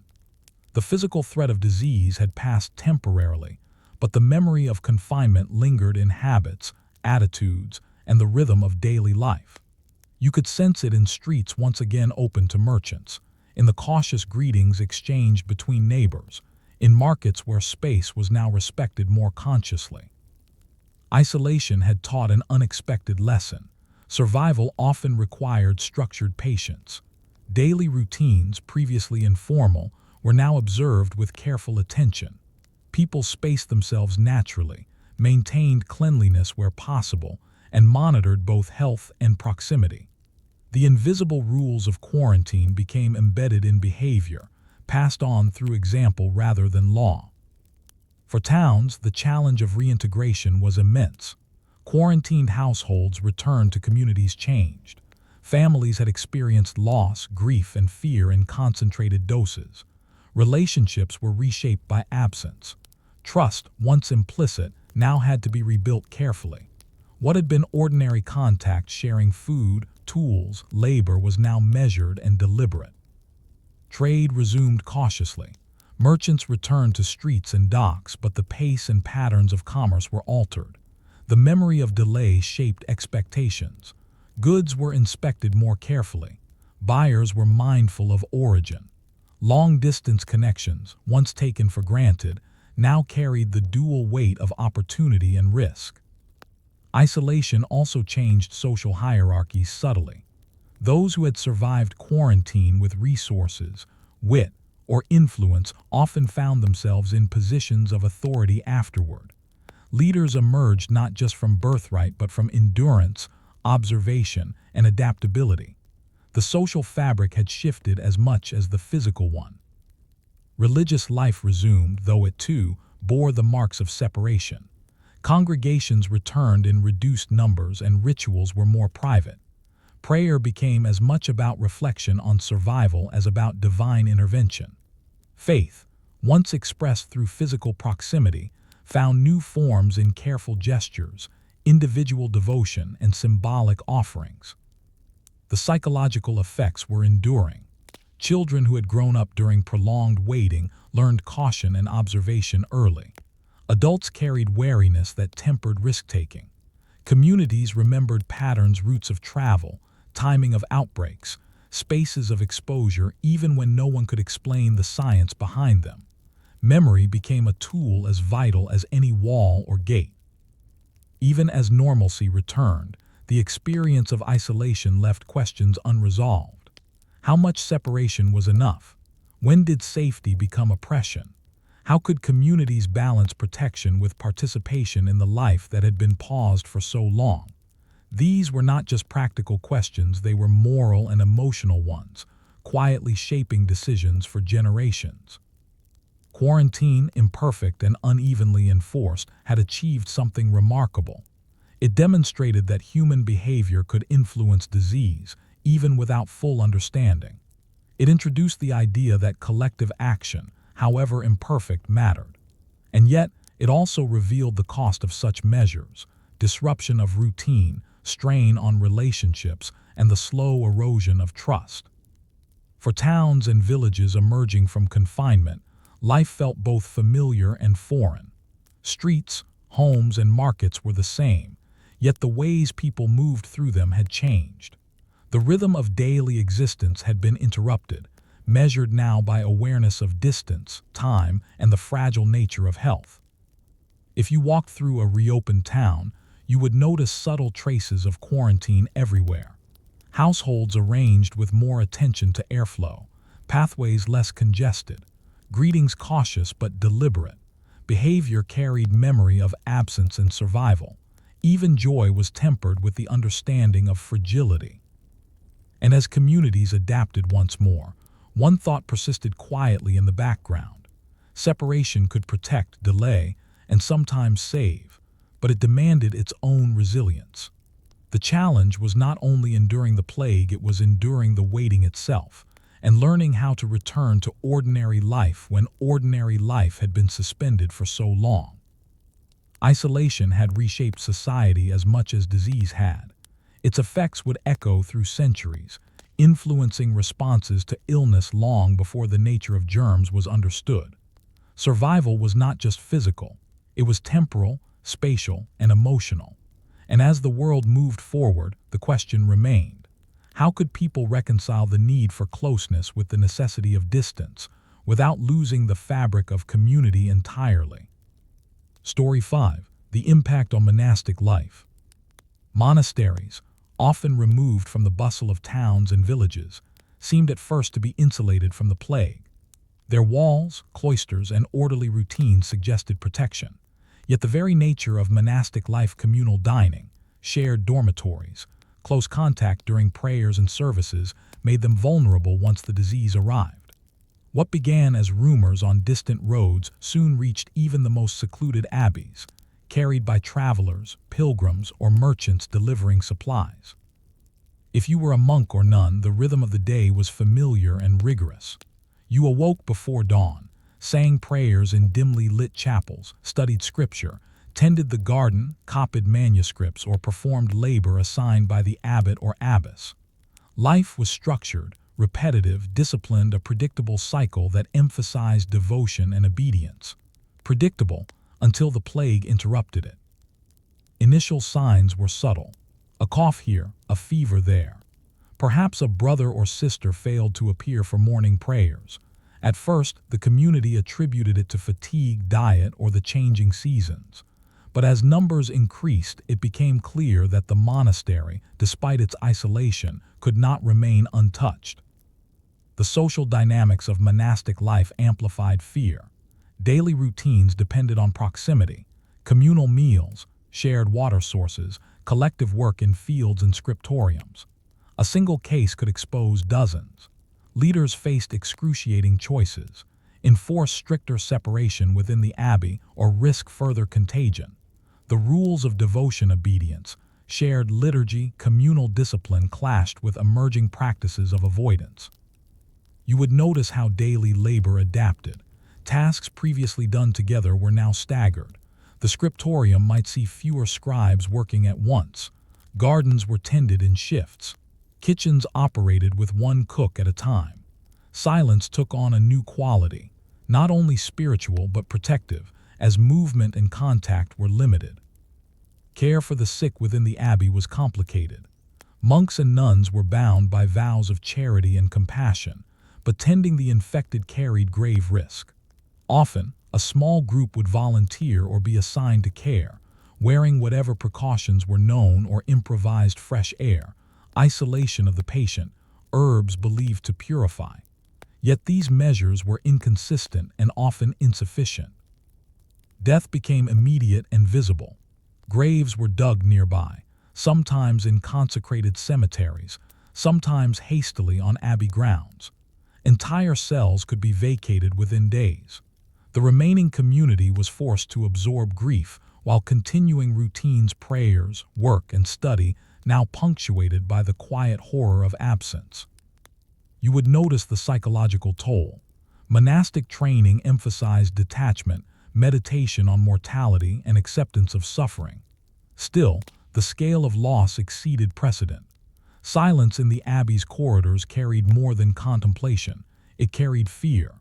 The chant of the offices, meant to structure time and elevate the spirit, now echoed over empty benches and vacant dormitories. Economically, the abbey suffered as well. Donations from the laity dwindled as towns and villages struggled to survive. Pilgrims who provided both income and labor ceased to arrive. Monastic estates faced labor shortages, fields went untended, mills operated at reduced capacity. Some abbeys consolidated holdings, others rented lands differently, seeking any method to maintain solvency and feed the remaining brethren. Even spiritual authority was tested. Abbots and abbesses were expected to maintain order, uphold ritual, and interpret divine will. Failure to protect the community, or even survive it, risked loss of credibility. Some interpreted the plague as punishment, others as trial, but none could explain why some monasteries survived while others were decimated. Adaptation became a quiet daily exercise. Households within the abbey shifted sleeping arrangements. Meal portions were adjusted. Certain spaces were restricted. Visitors were limited. Communication with the outside world, letters, messengers, supply deliveries, was monitored. Monks and nuns learned to operate in smaller, safer clusters while maintaining the essential rhythm of monastic life. And yet, amid the devastation, there were unexpected continuities. Manuscripts continued to be copied. Gardens still produced vegetables and herbs. The liturgy continued, even if the assembly was half its normal size. Life persisted in diminished, altered, careful form. From the perspective of a monk or nun, the abbey became a microcosm of survival under extreme conditions. Discipline, observation, and adaptation determined who lived and who did not. The spiritual and physical spheres intertwined, each reinforcing the other. Careful routine preserved the body, devotion preserved the mind, and both were necessary to endure. As weeks turned into months, one quiet question lingered among those who survived. What was the purpose of devotion and order if even the most isolated, disciplined, and faithful communities could not escape catastrophe? And as the plague continued to sweep through Europe, abbeys would be forced to find answers through experience rather than certainty. As the plague persisted, the daily rhythm of monastic life was profoundly altered. The abbey, which had once functioned with precision and predictability, became a place where discipline was both tested and stretched. Every action from lighting candles to tending the gardens was performed under the shadow of disease, and the balance between devotion and survival became fragile. Communal spaces, once central to monastic identity, were now sites of tension. The refectory, where monks or nuns ate together in silence, was rearranged. Benches were spaced apart. Meals were staggered, sometimes served individually rather than collectively. The familiar cadence of chanting in unison at meals or offices was interrupted by absent voices, creating an eerie dissonance. Silence, which had been meditative, now carried apprehension. Work patterns shifted accordingly. The scriptorium, where manuscripts were copied meticulously, became a controlled environment. Fewer scribes were allowed at a single table. Inks, quills, and shared surfaces were cleaned obsessively, even without understanding whether these measures had real effect. Copying texts, once a shared spiritual endeavor, became a solitary task, each monk or nun navigating both the labor and the risk in isolation. Monastic care for the sick required creativity and courage. Some abbeys established small infirmaries or isolated chambers where the afflicted could be tended. Herbs were used to soothe symptoms or purify the air: lavender, rosemary, rue, but their effectiveness was symbolic as much as practical. Those assigned to care for the ill faced a constant moral dilemma: duty to their community versus personal safety. Fear was constant, yet devotion compelled action. Leadership roles were challenged like never before.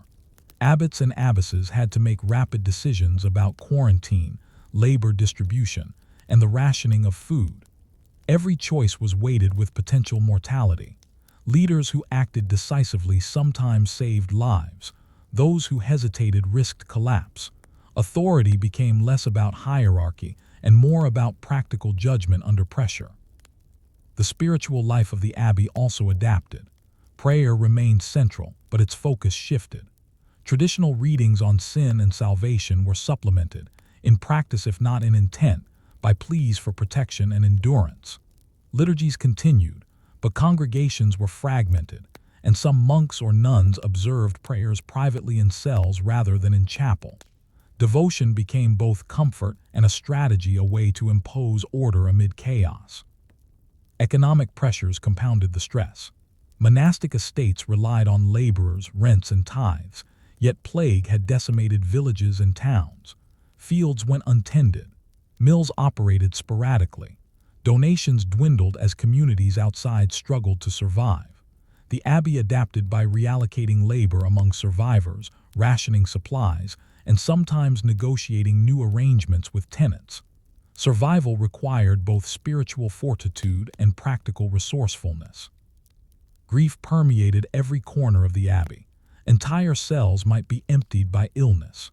Friends and colleagues vanished, leaving silence in place of song and laughter. Monks and nuns were forced to carry grief in private while maintaining the routines necessary to keep the abbey functional. Mourning became constrained by survival.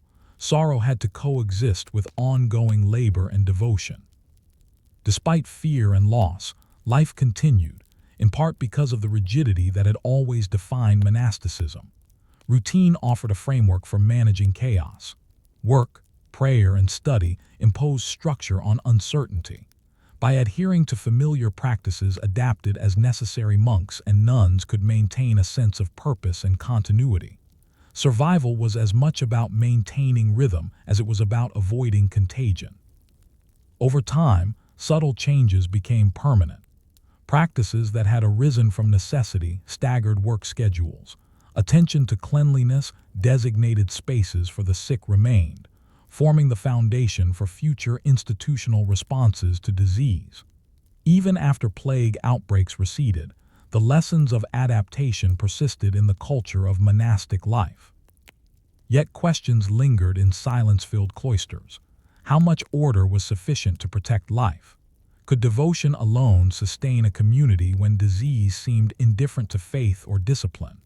And perhaps most unsettling, what meaning did survival hold when so many devoted souls had been lost, despite their piety and diligence? In this crucible, monastic life demonstrated both fragility and resilience.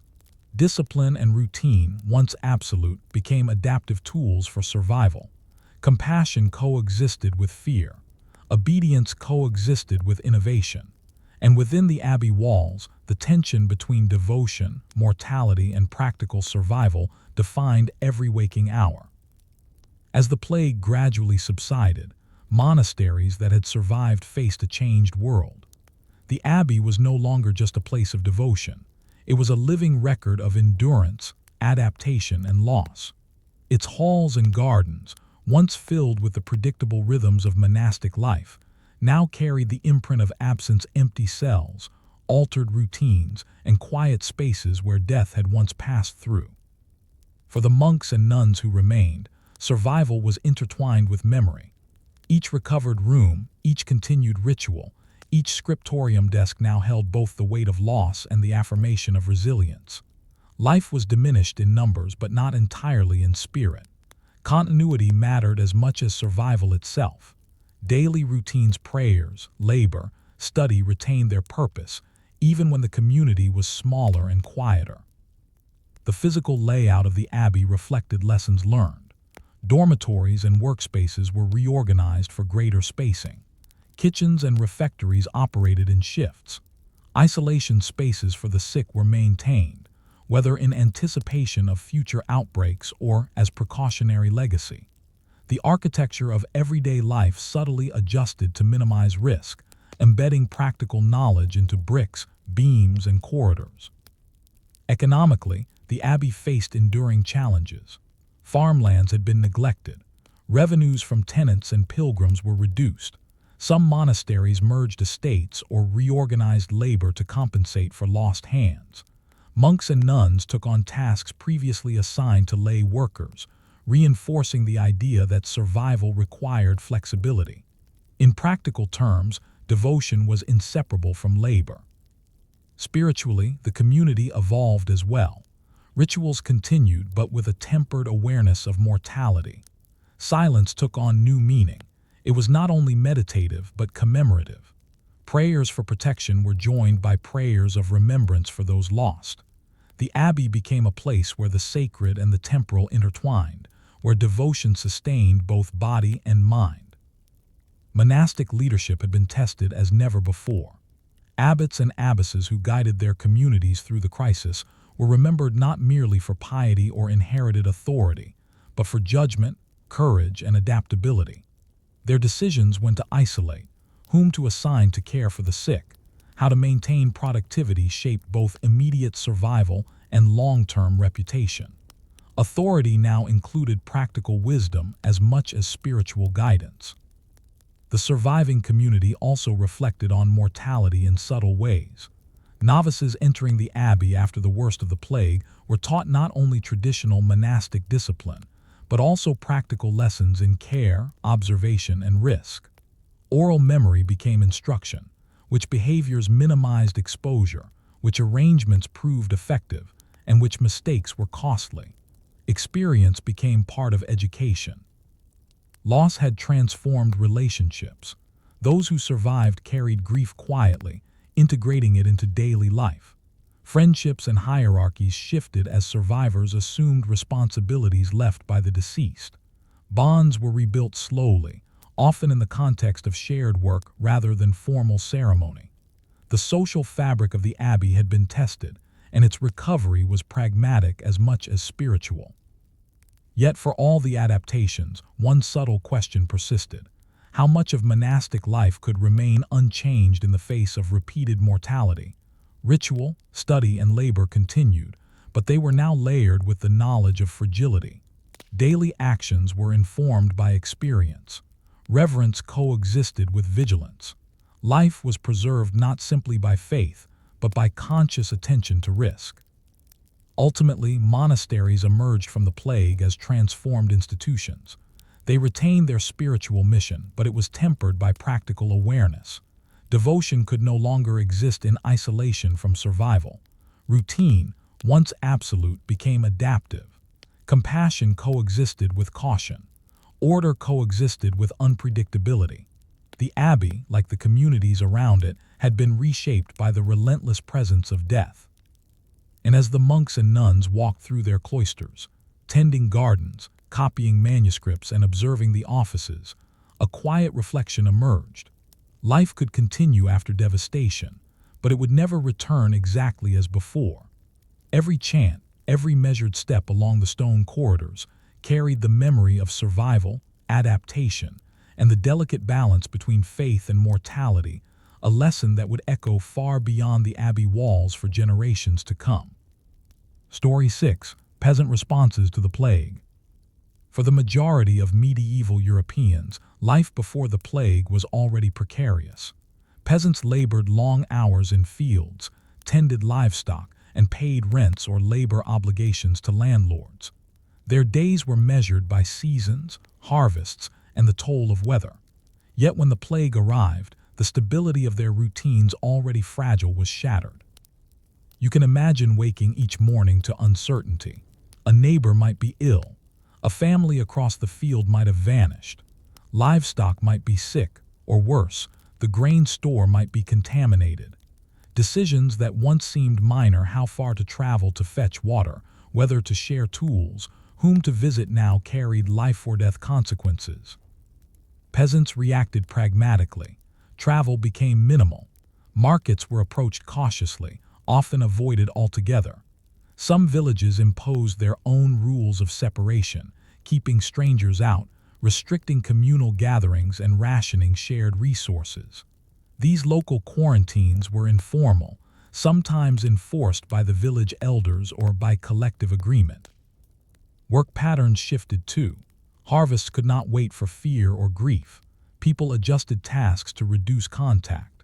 Field labor was often done individually or in smaller family units. Animals were cared for one at a time rather than collectively. Communal tasks, milling grain, maintaining dikes or fences, thrashing, were spread out over days instead of done together. Efficiency suffered, but survival became the priority. Food scarcity quickly became as pressing as disease. Peasants hoarded grain, rationed portions, and bartered cautiously. Trading was limited to essential items. Even small acts like sharing bread with a neighbor were weighed against personal risk. Moral and practical choices collided in ways previously unimaginable. Generosity could endanger a family. Selfishness could ensure survival. Religious life remained central, though it adapted to circumstances. Villagers continued to pray, light candles, and offer small sacrifices, but churches were often avoided. Open-air prayers and private devotions became more common. Clergy sometimes traveled house to house to provide sacraments, but these interactions were fraught with fear. The divine was sought as both comfort and protection, a balm against a world suddenly incomprehensible. Information was inconsistent.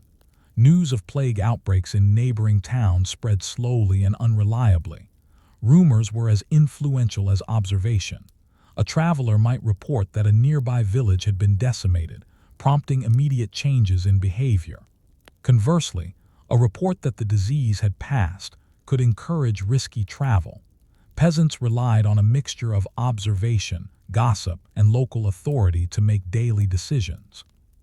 Social structures also shifted.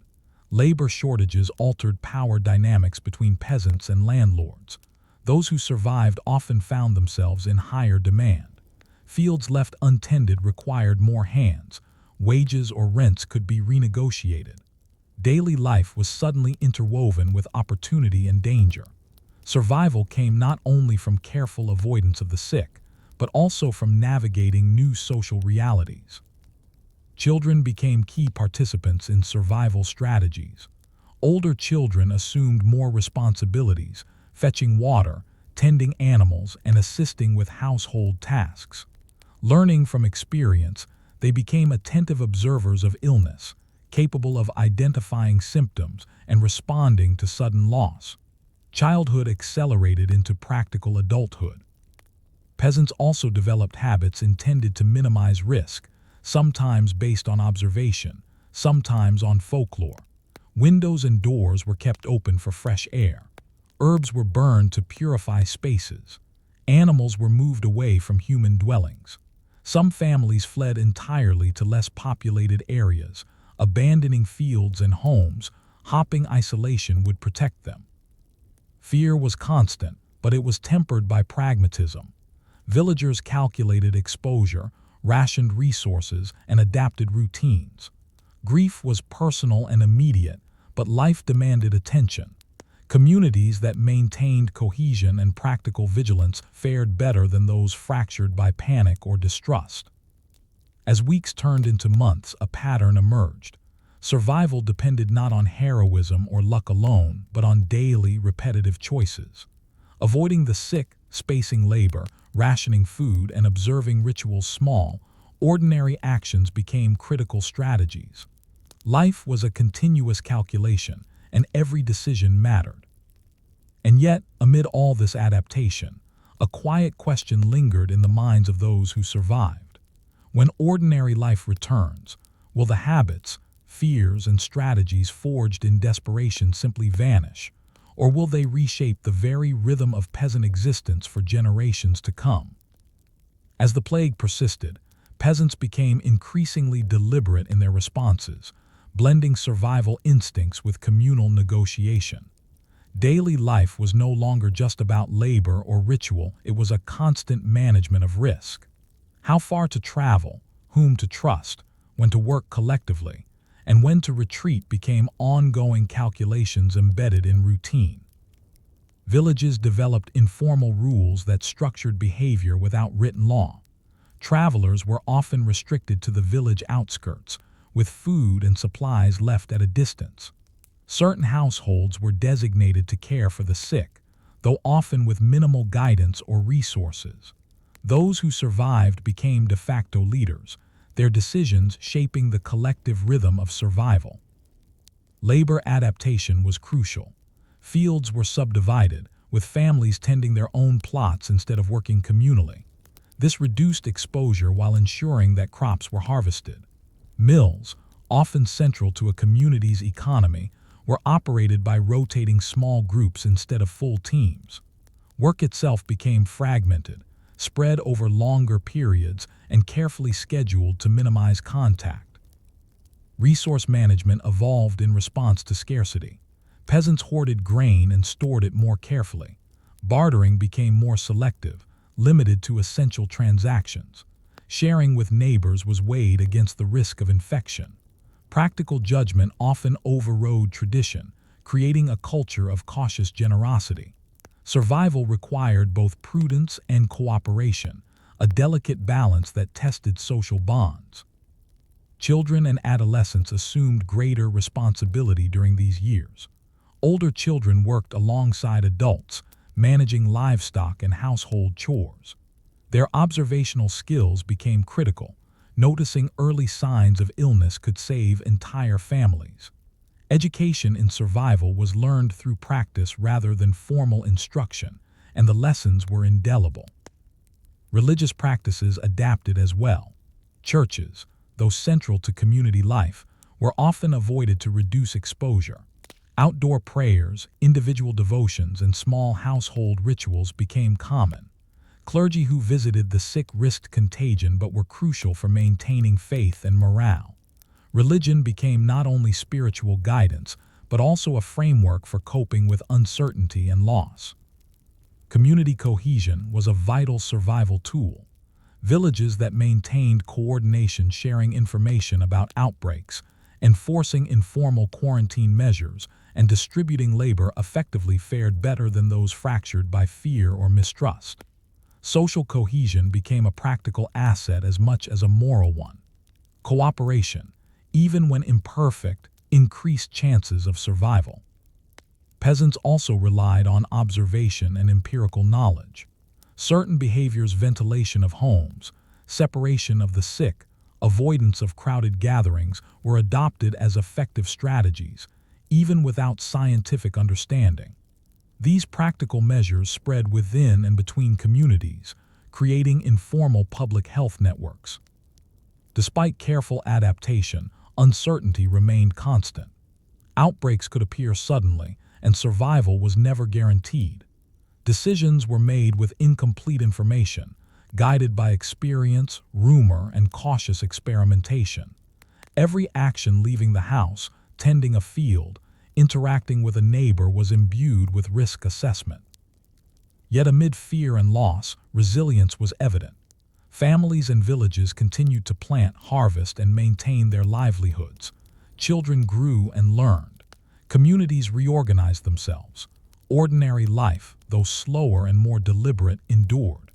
Habits forged under pressure became a kind of collective memory, shaping behavior even after the immediate danger passed. This period demonstrated a harsh but vital lesson. Survival in a pandemic relies as much on adaptability, observation, and community coordination as it does on individual health or luck. The everyday choices when to leave a field, how to interact with neighbors, how to care for the ill accumulated into strategies that determined which families and villages endured. And as villagers navigated these months of uncertainty, one quiet, persistent question remained. After life gradually resumed, would these adaptations fade, or would the shadow of the plague reshape the rhythms of peasant life permanently, altering traditions, social relations, and daily behavior in ways unseen for generations? As the plague receded, peasants emerged into a changed landscape. Entire families were gone, fields were abandoned, villages were depopulated. Yet those who survived carried with them the imprint of months spent navigating fear, scarcity, and uncertainty. Daily life resumed, but it was quieter, more deliberate, and guided by lessons learned during the months of crisis. The first challenge was rebuilding community networks.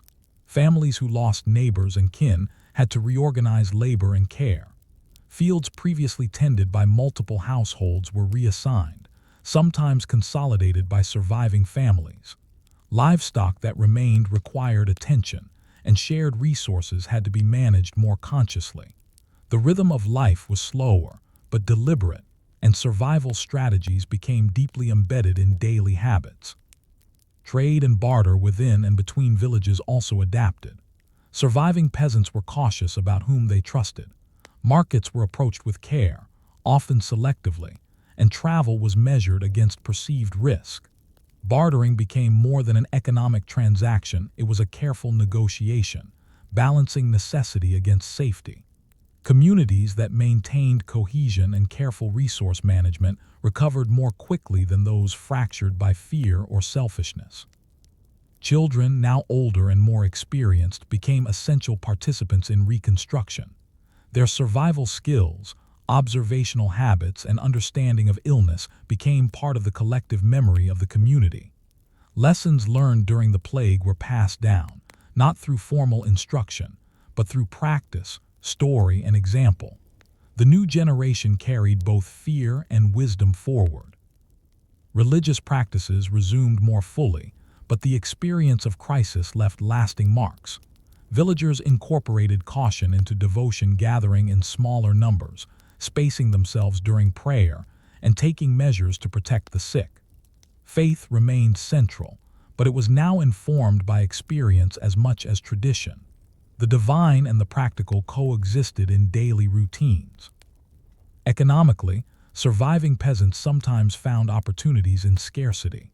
Labor shortages increased the value of work, allowing families to negotiate better terms with landlords. Fields could be claimed or leased differently. While the plague caused immeasurable loss, it also subtly reshaped the social and economic hierarchy, creating room for adaptation and mobility for some. Yet even as life returned to a semblance of normalcy, the shadow of the plague lingered. Fear remained a quiet companion, influencing decisions about travel, interaction, and communal gatherings. Stories of lost neighbors and abandoned villages were shared in hushed tones, serving as both cautionary tale and moral lesson. Survival had come at a cost that would not be forgotten. The experience also reshaped concepts of agency and responsibility. Survival was not purely a matter of luck or divine favor. It was the result of careful observation, judicious action, and cooperation. Every daily choice, from how to approach a neighbor to how to ration food, was part of a broader strategy for enduring a world in which certainty no longer existed. Ultimately, peasant life after the plague was both fragile and resilient. Routine returned, but it was tempered by awareness. Habits formed under pressure, spacing labor, observing symptoms, rationing resources persisted, subtly influencing social structures, economic relations, and daily rhythms. Communities carried forward not only the memory of loss, but the practical knowledge that allowed life to continue in its wake. And so, as peasants tended their fields, rebuilt homes, and resumed communal work, one quiet reflection endured. The ordinary choices, repeated daily under duress, had become extraordinary acts of resilience, shaping survival not only in the present, but in the generations that would inherit the lessons of fear, adaptation, and endurance. Story 7. The Plague in Urban Life. Cities in medieval Europe were bustling centers of commerce, politics, and social life. Narrow streets wound between tightly packed houses, markets overflowed with goods from near and far, workshops hummed with the sounds of labor. For ordinary urban residents, daily life was already dense with interaction. When the plague arrived, it transformed these familiar spaces into zones of invisible danger. Imagine walking through a city like Florence in 1348.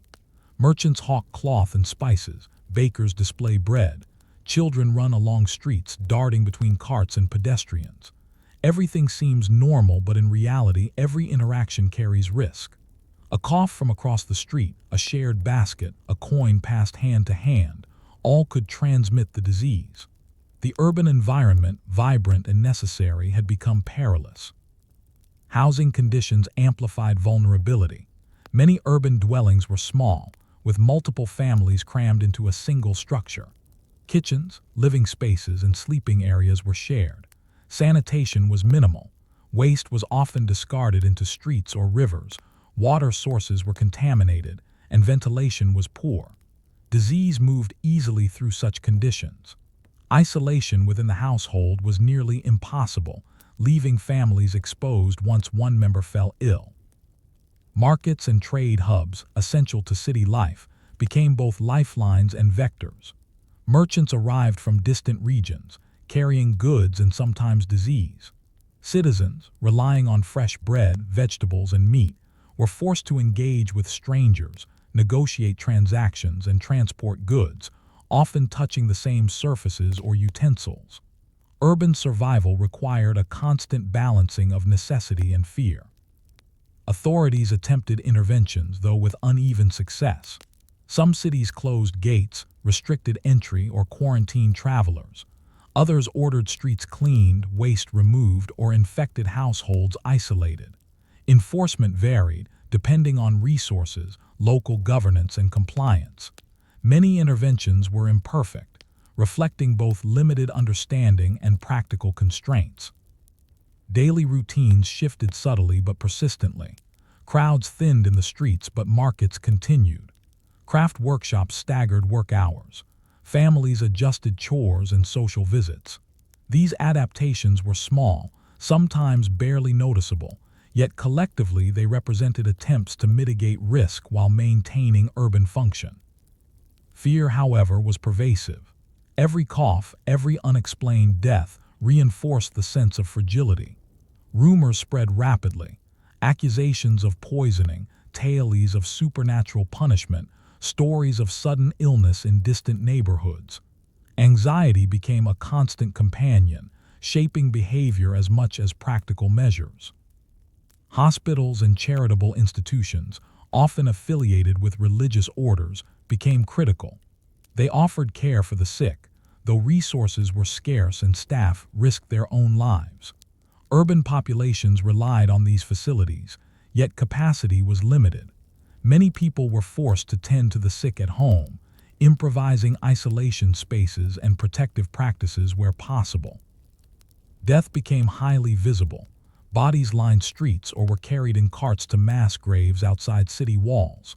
The pace of mortality was staggering. Neighbors disappeared seemingly overnight. Grief was constant, yet life demanded continuation. Food needed preparation, businesses needed operation, children needed care. Survival required compartmentalization, awareness of death without surrendering daily function. Social norms were strained. Interaction was reduced, greetings were cautious or absent. Hospitality, once central to urban culture, was redefined. Sharing meals or tools carried risk. Communities fragmented as fear and necessity restructured relationships. Urban life continued, but in a quieter, more deliberate, and more precarious form. Information flowed unevenly. News of outbreaks, deaths, and recoveries spread through messengers, rumors, and church announcements. Urban residents relied on this imperfect information to make daily decisions, choosing which streets to travel, which markets to enter, and which neighbors to visit became acts of strategy, combining observation, experience, and sometimes superstition. By observing these small changes, a subtle pattern emerges. Urban survival during the plague was not only about avoiding illness, but about managing social, economic, and spatial networks carefully. Every decision mattered, every interaction carried weight, and adaptation was continuous. And as citizens navigated these streets watching for symptoms, managing resources, and balancing necessity against danger, a quiet, persistent question remained. Could cities, dense and interconnected by design, ever fully protect themselves against a threat that moved as invisibly and unpredictably as death itself? As the plague raged through cities, residents had to adapt to a world in which density, the very lifeblood of urban life, had become a liability. Streets once vibrant with vendors, children, and travelers were thinned, not entirely empty, but cautious. Merchants adjusted trading patterns. Craftsmen staggered work shifts. Families modified household routines. Each adaptation reflected a careful calculation: how to maintain survival without losing the social and economic functions essential to city life. Housing, already crowded, required improvisation. Families isolated sick members in attics, storerooms, or corner spaces, using blankets, herbs, and smoke to separate the infected from others. While crude and imperfect, these measures sometimes slowed transmission. Residents became observers, counting days, tracking fevers, and noting patterns in symptoms, rudimentary epidemiology emerging from lived experience. Markets became more regulated informally, even without centralized authority. Buyers and sellers maintained distance, limited the sharing of utensils or coins, and sometimes conducted transactions outdoors instead of in cramped market halls. Merchants experimented with staggered arrivals or delayed sales to reduce crowding. Food distribution persisted, but at a slower, more cautious pace. Necessity forced creativity. Public spaces took on new meaning. Squares, fountains, and streets were watched carefully. Some neighborhoods restricted access entirely. Others erected temporary barriers to control movement. Sanitation measures, though primitive, were implemented. Refuse was collected more regularly, streets swept, and communal water sources monitored. Each small intervention was aimed at reducing contact, even when understanding of contagion was minimal. Religious institutions adapted cautiously. Mass gatherings were reduced, and services sometimes shifted outdoors. Clergy continued pastoral care, visiting the sick or performing rites, but risked exposure. Prayer, once communal, increasingly became private or household-based. Faith remained central, but it was intertwined with survival strategies, balancing devotion with caution. Economic realities were inescapable. Trade, craft, and labor continued, because cities could not stop functioning entirely. Wages and rents fluctuated as labor shortages reshaped social hierarchies. Skilled workers found themselves in higher demand. Families adapted, taking on additional tasks to sustain livelihoods. Survival depended on practical cooperation, not just avoidance of disease. Social networks fractured and reformed. Neighborly assistance persisted where possible, but interactions were selective. Families relied on trusted kin or close neighbors while avoiding outsiders. This reorganization emphasized both resilience and risk awareness.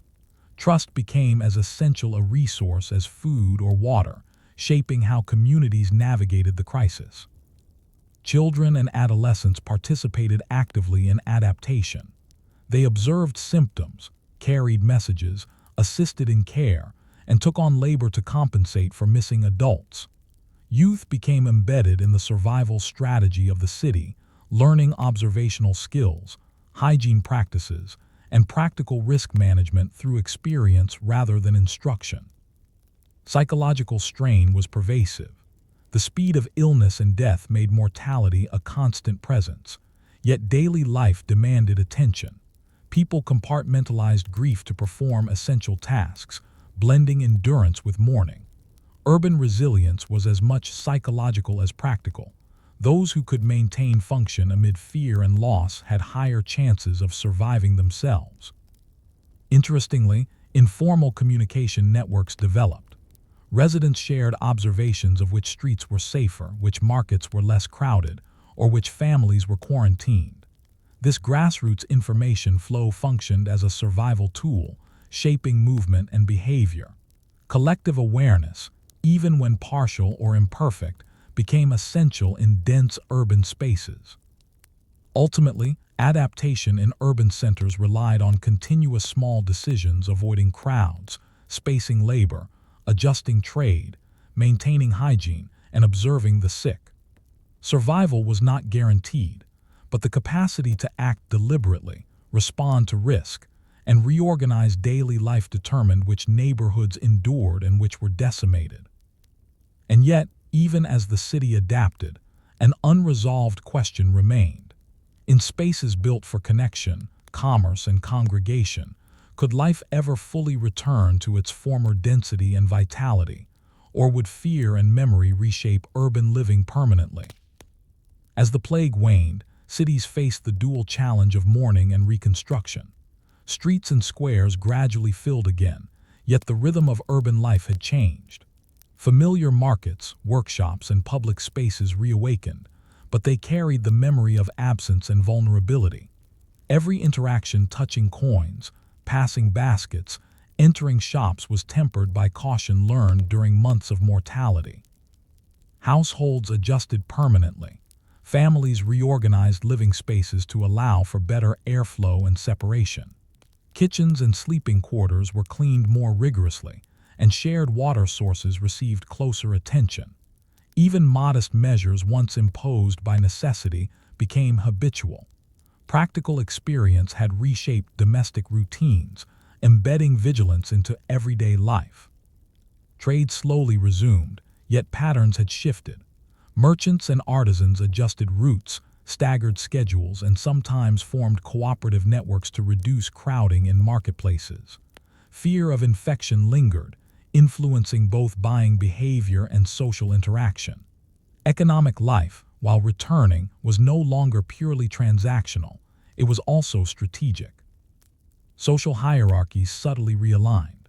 Labor shortages increased the bargaining power of artisans and skilled workers.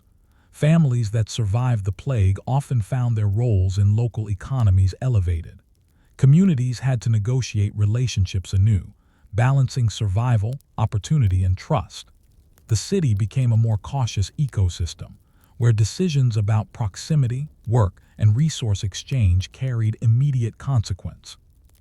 Religious and civic institutions faced the task of both restoration and adaptation. Churches reopened fully, but rituals now incorporated greater awareness of human vulnerability. Public gatherings, festivals, markets, civic ceremonies were approached with care, often scaled down. Faith, which had provided comfort during isolation and loss, became intertwined with practical public health habits, shaping community norms for generations. Urban memory became a subtle guide. Stories of which streets had been hardest hit, which markets were dangerous, and which families had survived circulated quietly. These oral histories informed decisions, creating an informal infrastructure of knowledge that complemented formal policies. Survival had taught vigilance, and that vigilance persisted beyond the immediate crisis. Psychologically, urban life carried a mix of relief and wariness. Citizens learned to compartmentalize grief and fear, maintaining daily routines while honoring the dead. Children who had grown through the plague years inherited practical lessons, observation, caution, and a heightened sense of community responsibility. The next generation entered city life both more aware and more capable of navigating risk. Even as recovery progressed, one subtle truth remained. Cities were living networks of human interaction, impossible to fully insulate from contagion. Density, trade, and shared infrastructure were essential to urban prosperity, and yet they had proven deadly when unchecked. Balancing connection and safety became an enduring challenge, one that shaped planning, behavior, and social norms long after the plague itself faded. By the time the streets were filled again with merchants, children, and carts, life was familiar, but fundamentally altered. Every handshake, every market transaction, every shared loaf of bread carried the memory of loss, the echo of adaptation, and the quiet knowledge that survival required more than routine. It required awareness, cooperation, and resilience. And as urban residents resumed their bustling lives, a lingering reflection remained. The city had survived, but it was no longer a place of unthinking connection. It had been rewritten by experience, teaching its inhabitants that prosperity and density carried not only opportunity, but invisible risk, a lesson that would echo through centuries of city life to come. Story 8. The Plague's Effect on Nobility. When thinking of medieval plague, it is easy to assume that wealth and status offered immunity. The nobility, lords, ladies, knights, and their households lived in fortified castles, managed vast estates, and often enjoyed private chapels, spacious halls, and access to fine foods. Yet these advantages offered only partial protection. Disease respected neither rank nor title, and in many ways the elite were uniquely vulnerable. Consider a castle in Château de Pierrefonds. Stone walls, high towers, and gated courtyards might suggest security, but within, dozens of people lived in close quarters. The lord's family, servants, stewards, cooks, and retainers. Kitchens were crowded, sleeping quarters shared, and daily routines involved constant interaction. Privilege reduced some risks, but it could not isolate a household completely. Estates spread across miles presented another challenge. Nobles relied on numerous tenants and laborers to tend lands and harvest crops. When villages fell ill, labor shortages threatened not only productivity, but also the security of food supplies. Lords and ladies faced the tension of protecting themselves while ensuring their estates continued to function. Delegating responsibility became both a necessity and a gamble. Misjudgment could imperil both survival and influence. In their private chambers and halls, nobles attempted precautions similar to those in towns and villages, but scaled for their means. Servants might handle deliveries, intermediaries delivered letters, and household members were sometimes separated according to perceived risk. Yet the plague was insidious. Even brief contact with a servant who had visited affected villages could trigger illness. Privacy, space, and wealth reduced exposure but could not eliminate it. Social interaction among the nobility also carried hidden dangers. Feasts, tournaments, councils, and visits were central to political and familial networks.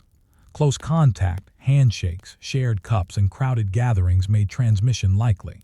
Some nobles attempted self-imposed isolation, retreating to remote estates or fortresses. Others, due to political obligations or underestimating risk, continued public life and suffered consequences. Medical knowledge was rudimentary even at the highest levels. Physicians were employed by noble households, but their remedies were largely symbolic: purgatives, bloodletting, herbal treatments, or protective charms.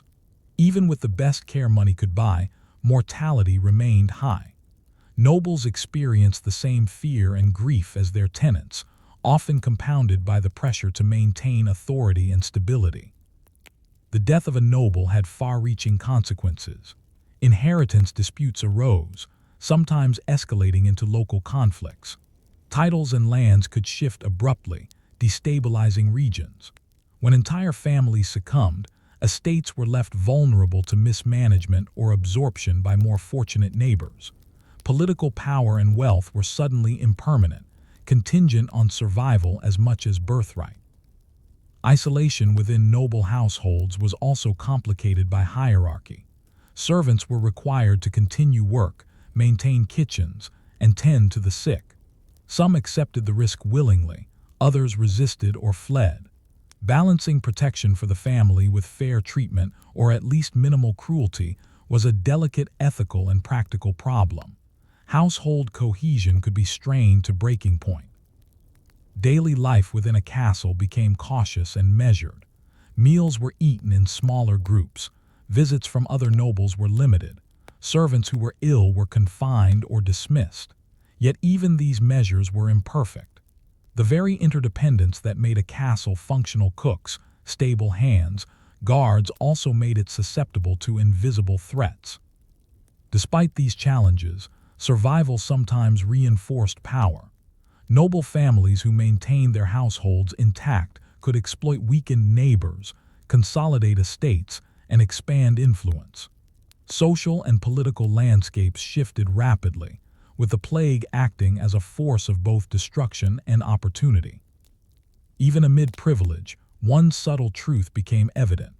Wealth could not fully insulate against mortality, and survival required a combination of isolation, observation, and adaptation. Nobility was vulnerable not only to the disease itself, but to the social, economic, and political consequences that followed in its wake.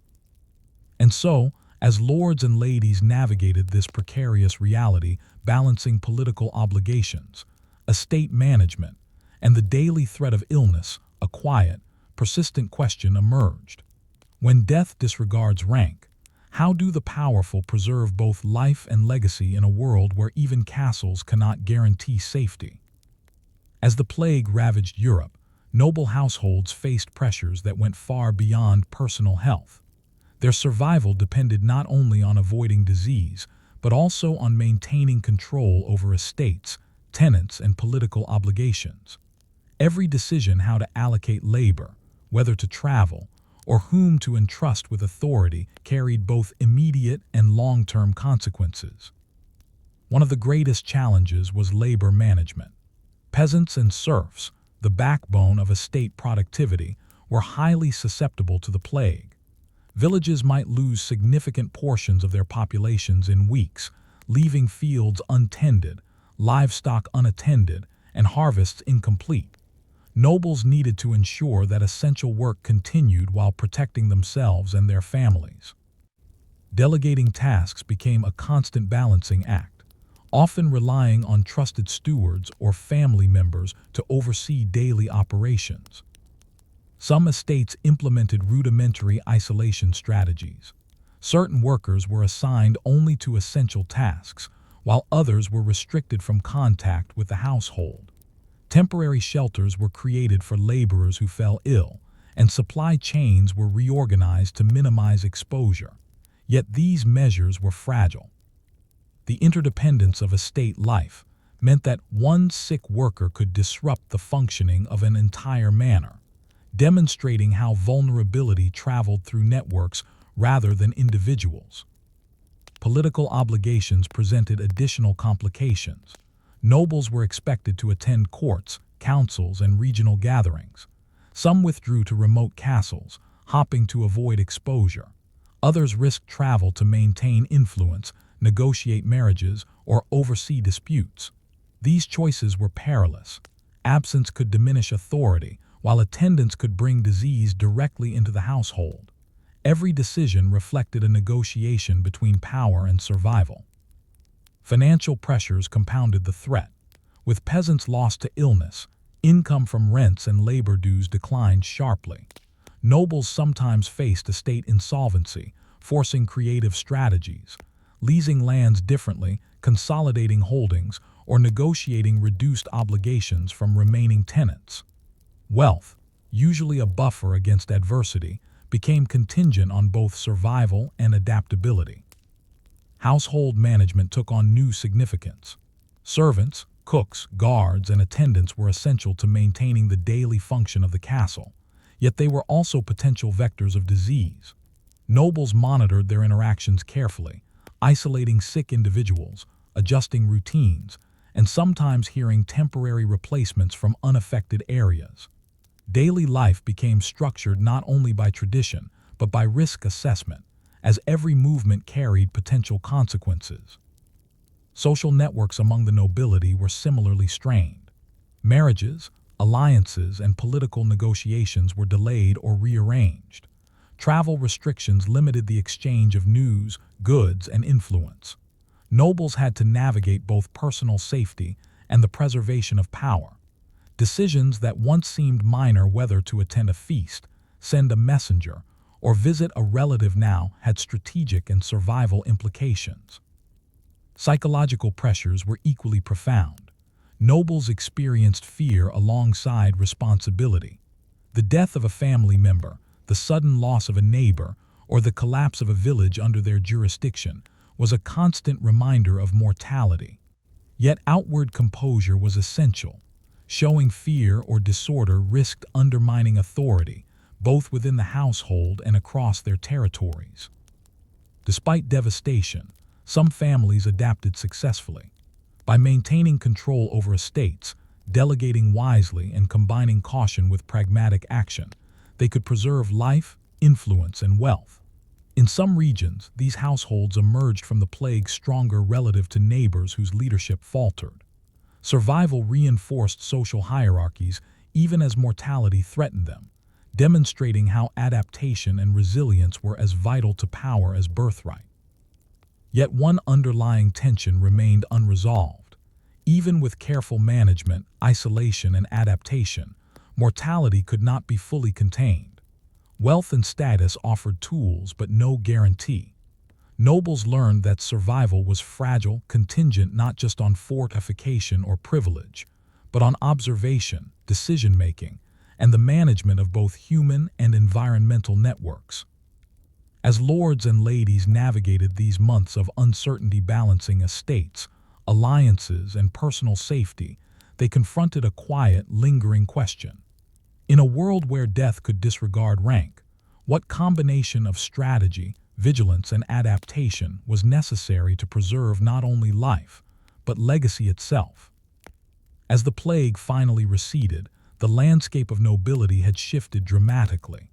Families that had survived intact now faced the challenge of rebuilding not just their households, but their authority, estates, and influence in a world reshaped by mortality.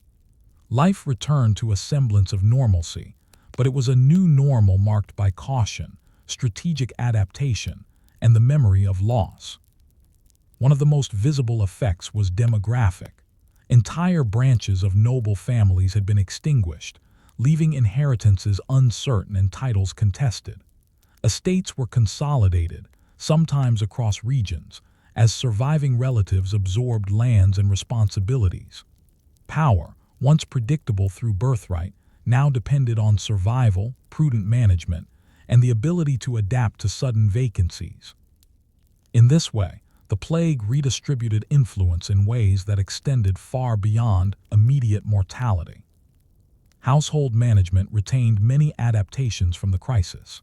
Nobles continued practices developed during the plague, isolating sick members, carefully monitoring household labor, and controlling access to vital spaces. Even after fear subsided, these measures remained embedded in daily life, a tacit acknowledgement of vulnerability. Fortifications, private gardens, and controlled supply chains became more than luxury, they were part of survival strategy. Labor and estate economics were similarly transformed. Scarcity of peasant labor had granted those who survived unprecedented leverage. Nobles could negotiate better terms with tenants, reassign workers, and consolidate holdings in ways previously impossible. While this often reinforced their economic power, it also required careful stewardship, as estates could not function without sustained productivity. Survival had created both opportunity and responsibility. Social interaction within and among noble households shifted as well. Feasts, councils, and marriages resumed, but caution tempered them. Travel was measured, gatherings were scaled to the number of healthy attendants, and alliances were often negotiated with awareness of potential risk. Social networks, once based on proximity and tradition, now included consideration of health, timing, and strategic adaptation. Diplomacy and survival had become intertwined. Psychologically, nobles carried the memory of the plague in both private and public ways. Mourning persisted alongside duty. Losses were commemorated in chapels, family records, and oral histories. At the same time, life continued, and the ability to maintain composure, decision-making, and household management became a marker of resilience and authority. Survival reinforced both personal and institutional credibility. Interestingly, the plague also highlighted limits of power. Even castles, armies of retainers, and accumulated wealth could not fully insulate against mortality. Nobles learned a fundamental lesson. Authority was fragile in the face of biological forces. Influence and legacy depended as much on observation, careful planning, and adaptation as on birthright. The experience of vulnerability reshaped attitudes toward leadership, estate management, and the responsibilities of power. Yet survival also allowed for transformation. Families that endured could expand influence over weakened neighbors, reassert control over estates, and strengthen political alliances. The redistribution of lands and titles was often as decisive as battles or marriages. In this way, the plague acted as both destroyer and arbiter of power, altering the trajectory of noble families across generations. By the time normal routines resumed, life for the nobility had subtly but profoundly changed. Castles were managed with greater attention to risk. Household structures prioritized both efficiency and protection. Political and economic strategies incorporated lessons learned from crisis. Survival had rewritten the rules of power, teaching that privilege alone could not guarantee continuity. Resilience, vigilance, and careful adaptation were equally essential. And as lords and ladies walked through their estates, surveyed their lands, and held counsel with retainers, a lingering reflection endured. Mortality had reminded them that even the highest towers and largest fortresses could not defy nature. Power was not absolute. It was lived, maintained, and negotiated daily. The plague had reshaped the nobility not only through loss, but through the subtle, persistent demand for adaptability, a lesson that would echo quietly through generations of those who held both title and responsibility. Story 9. Medical practitioners and the plague. In the mid-14th century, the role of medical practitioners was a precarious balance between knowledge, observation, and often superstition. Cities and towns relied on physicians, barber surgeons, and apothecaries to treat the sick. But when the plague arrived, even their combined expertise proved limited. For a doctor of the time, life became a daily confrontation with fear, death, and the unknown. Medical training in medieval Europe was grounded in classical texts and local experience. Universities such as University of Bologna or University of Montpellier provided instruction based on Galenic theory. The balance of the four humors blood, phlegm, yellow bile, and black bile was central to health. Disease was understood largely as an imbalance of these humors, sometimes influenced by miasma, planetary alignments, or divine will. Observation of symptoms was secondary to adherence to theory. When plague struck, physicians faced both the limits of knowledge and the immediacy of survival. Patients presented with fever, swollen lymph nodes, and blackened lesions. The rapid progression of illness left little time for traditional treatments. Bloodletting, purging, herbal remedies, and prayers were attempted, often in sequence, with inconsistent results. Success was rare, and failure was constant. Physicians were highly visible, yet vulnerable. They moved among households, tending the sick, documenting symptoms, and attempting remedies. Each visit risked exposure, and protective measures were rudimentary at best. Masks stuffed with aromatic herbs, long robes, and gloves were employed in some regions, but these measures were more symbolic than fully effective. Mortality among medical practitioners was high, further straining urban and rural care. Barber surgeons, less formally educated but often more practical, performed tasks ranging from bloodletting and tooth extraction to minor surgeries. Their work placed them in direct contact with bodily fluids and afflicted tissues. Many developed their own protective practices, spacing patients, using tools selectively, and relying on herbs thought to purify the air. Still, they faced the same overwhelming odds. the disease often moved faster than treatment. Apothecaries offered remedies derived from local and imported herbs. Elixirs, potions, and aromatic concoctions were dispensed with varying instructions. Some were intended to balance humors, others aimed to purify the air. While these measures were often ineffective, they provided a psychological sense of action both for the patient and the practitioner. In a world where little could be controlled, ritualized care became as important as technical efficacy. Communication among medical practitioners was limited but crucial. Physicians exchanged letters, compared observations, and sometimes debated treatment strategies. Knowledge of which herbs, fumigations, or isolation techniques appeared to slow progression was shared cautiously. This informal network formed a patchwork system of empirical learning, built on experience rather than systematic research. The psychological toll was profound. Doctors and surgeons witnessed high mortality daily. Friends, colleagues, and patients died despite their interventions. They faced moral dilemmas: when to continue treatment, whom to prioritize, and how to balance duty with self-preservation. For many, the profession became a negotiation between ethical obligation and survival instinct. Medical practitioners also had to navigate social expectations.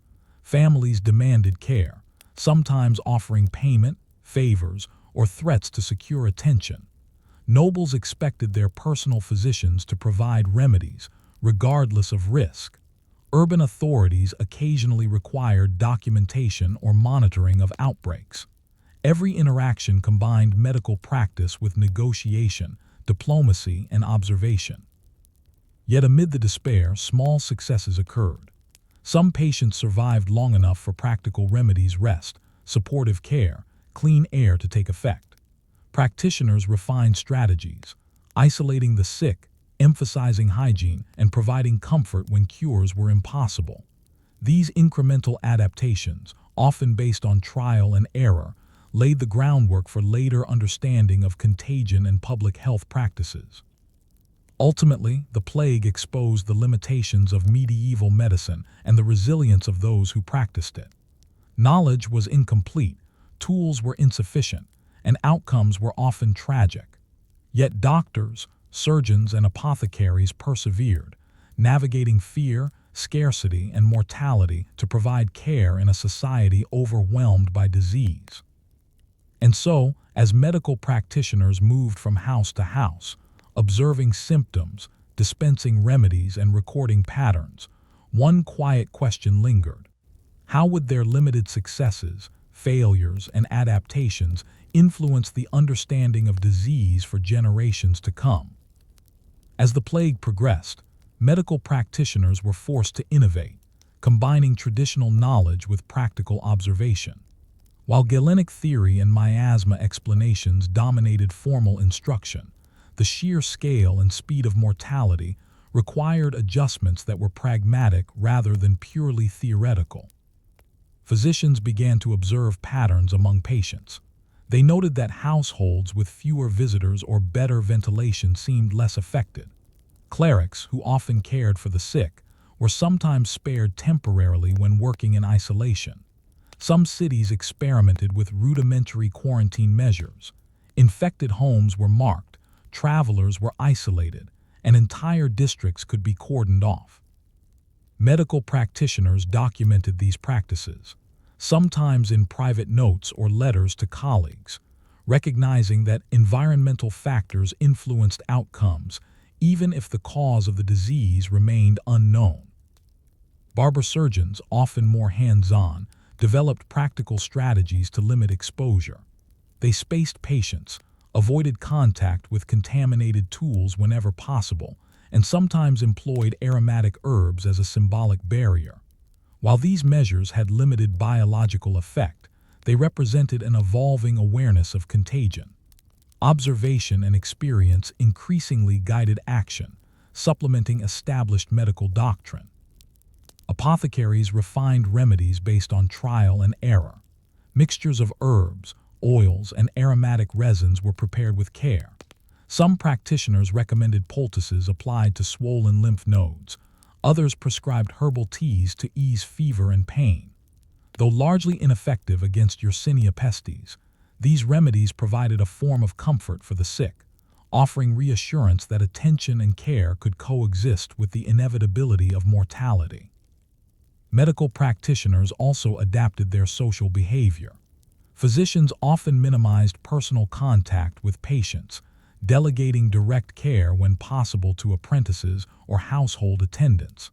Some relied on intermediaries to deliver treatments or observe symptoms, effectively creating early distance care strategies. Protective measures, such as long robes, masks with aromatic herbs, and gloves, were increasingly common even if their efficacy was limited, reflecting a growing emphasis on personal survival alongside patient care. Documentation became essential. Practitioners recorded symptoms, progression, and mortality rates. Some attempted rudimentary categorization, bubonic, septicemic, or pneumonic, though without clear understanding of microbial causes. Case notes, letters, and treatises circulated among urban physicians, forming a patchwork of empirical knowledge. Though incomplete, these observations became a foundation for later public health and medical inquiry. The plague also highlighted the limitations of resources. Physicians faced shortages of medicinal herbs, instruments, and assistants. Cities overwhelmed by illness sometimes restricted access to supplies. Practitioners had to prioritize care, triaging patients based on survivability, social status, or urgency. These decisions were moral as well as practical, and many physicians endured guilt and fatigue alongside the emotional toll of constant exposure. Collaboration emerged in unexpected ways. Urban medical guilds and confraternities facilitated the exchange of knowledge, and monasteries sometimes hosted physicians to observe outbreaks. Clerics and lay caregivers became informal partners in disease management, offering insights about household patterns, hygiene practices, and patient behavior. Observation extended beyond the individual patient to encompass social and environmental factors, a subtle shift toward holistic understanding. Despite failures, small successes reinforced perseverance. Patients survived when attention, supportive care, and isolation coincided. The mere act of tending the sick, recording symptoms, and adjusting practices represented incremental progress. These adaptations, born of necessity and observation rather than theory, laid a foundation for practical public health measures in later centuries. Ultimately, medical practitioners during the plague navigated a world in which knowledge was limited, danger was constant, and outcomes were often grim. They balanced theory, observation, and adaptation, learning through trial and error. Their work highlighted both human vulnerability and resilience, showing that even in the face of incomprehensible mortality, careful observation, adaptation, and dedication could provide both life-saving interventions and invaluable knowledge for the future. And yet, as physicians, surgeons, and apothecaries recorded symptoms, experimented with treatments, and observed patterns, one question persisted. How would the fragmented, trial-and-error knowledge they amassed eventually shape the understanding of disease, contagion, and the responsibilities of those entrusted with care? As the plague gradually receded, medical practitioners surveyed a landscape transformed by mortality, uncertainty, and adaptation. Their work had been relentless, tending the sick, observing patterns, experimenting with remedies, and navigating both fear and moral responsibility. Even where treatments failed, the experience shaped the understanding of medicine, public health, and the social role of caregivers for generations to come. Physicians returned to a world in which their authority was both reinforced and questioned. Survivors remembered those who had offered care at great personal risk. Families commemorated physicians and surgeons who endured alongside the sick, valuing courage and dedication even when cures were elusive. At the same time, failure's high mortality despite treatment forced the medical community to confront the limits of knowledge, humility, and the need for ongoing observation. Practical adaptations persisted. Quarantine practices, Isolation of households and rudimentary hygiene measures continued in urban centers and rural communities alike. Physicians' recommendations influenced social behavior, marking homes with disease, spacing patients, and avoiding crowded gatherings became part of routine care. These practices, learned under duress, subtly transformed daily life and informed future responses to epidemic disease. Documentation became a lasting legacy. Notes on symptoms, progression, and household management were preserved in letters, treatises, and medical manuals. While the underlying theory remained dominated by humors and miasma, the accumulation of empirical observation offered a foundation for more systematic study in later centuries. Practitioners had begun, often unwittingly, to record patterns that anticipated modern epidemiology. The role of medical practitioners in society was also clarified. They were not merely technicians or ritual specialists. They became essential agents of observation, coordination, and guidance. Clerics, barbers, apothecaries, and physicians collaborated in practical, if informal, networks of care. Their work demonstrated the importance of human judgment, communication, and adaptation in confronting uncertainty. Despite all the lessons learned, challenges remained. Knowledge was fragmented and often localized. Practices effective in one village or city might be ignored elsewhere. And yet, even partial understanding had real impact. Households that applied isolation, observed symptoms carefully, and managed exposure survived at higher rates. Survival and knowledge were intertwined, both dependent on observation, action, and careful adaptation. The plague also left enduring psychological marks on practitioners. Constant exposure to death, ethical dilemmas in triage, and the relentless pace of disease shaped attitudes toward care. Many survived only by compartmentalizing fear and grief, learning to observe without surrendering to despair.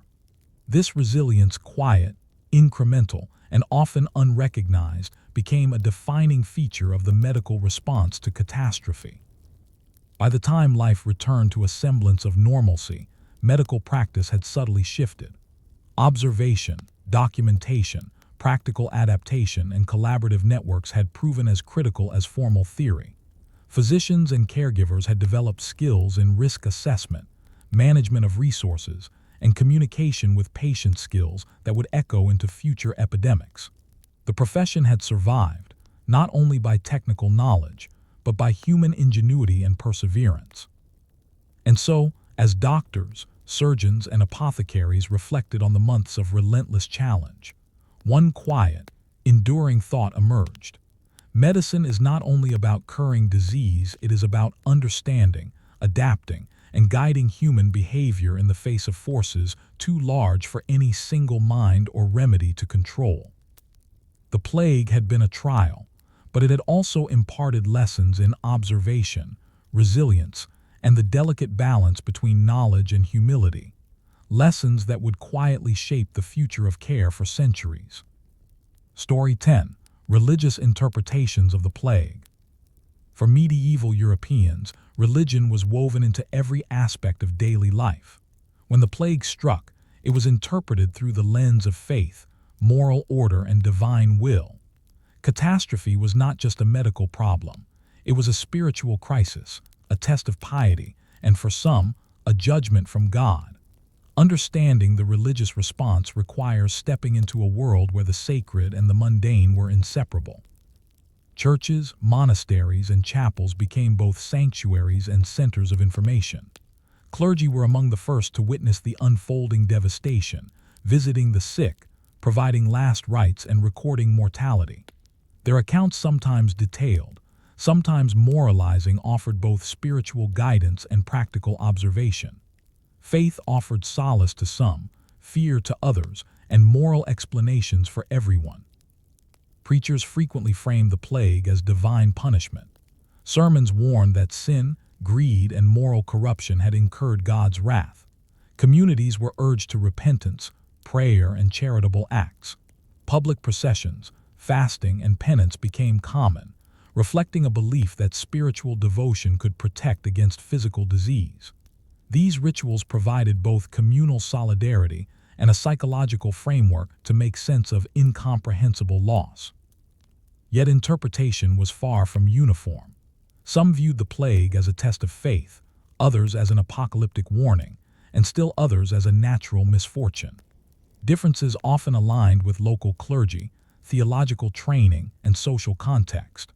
Rural parishes emphasized communal penance and practical guidance, while urban preachers sometimes delivered moralistic or even fear-inducing messages, shaping behavior through both doctrine and intimidation.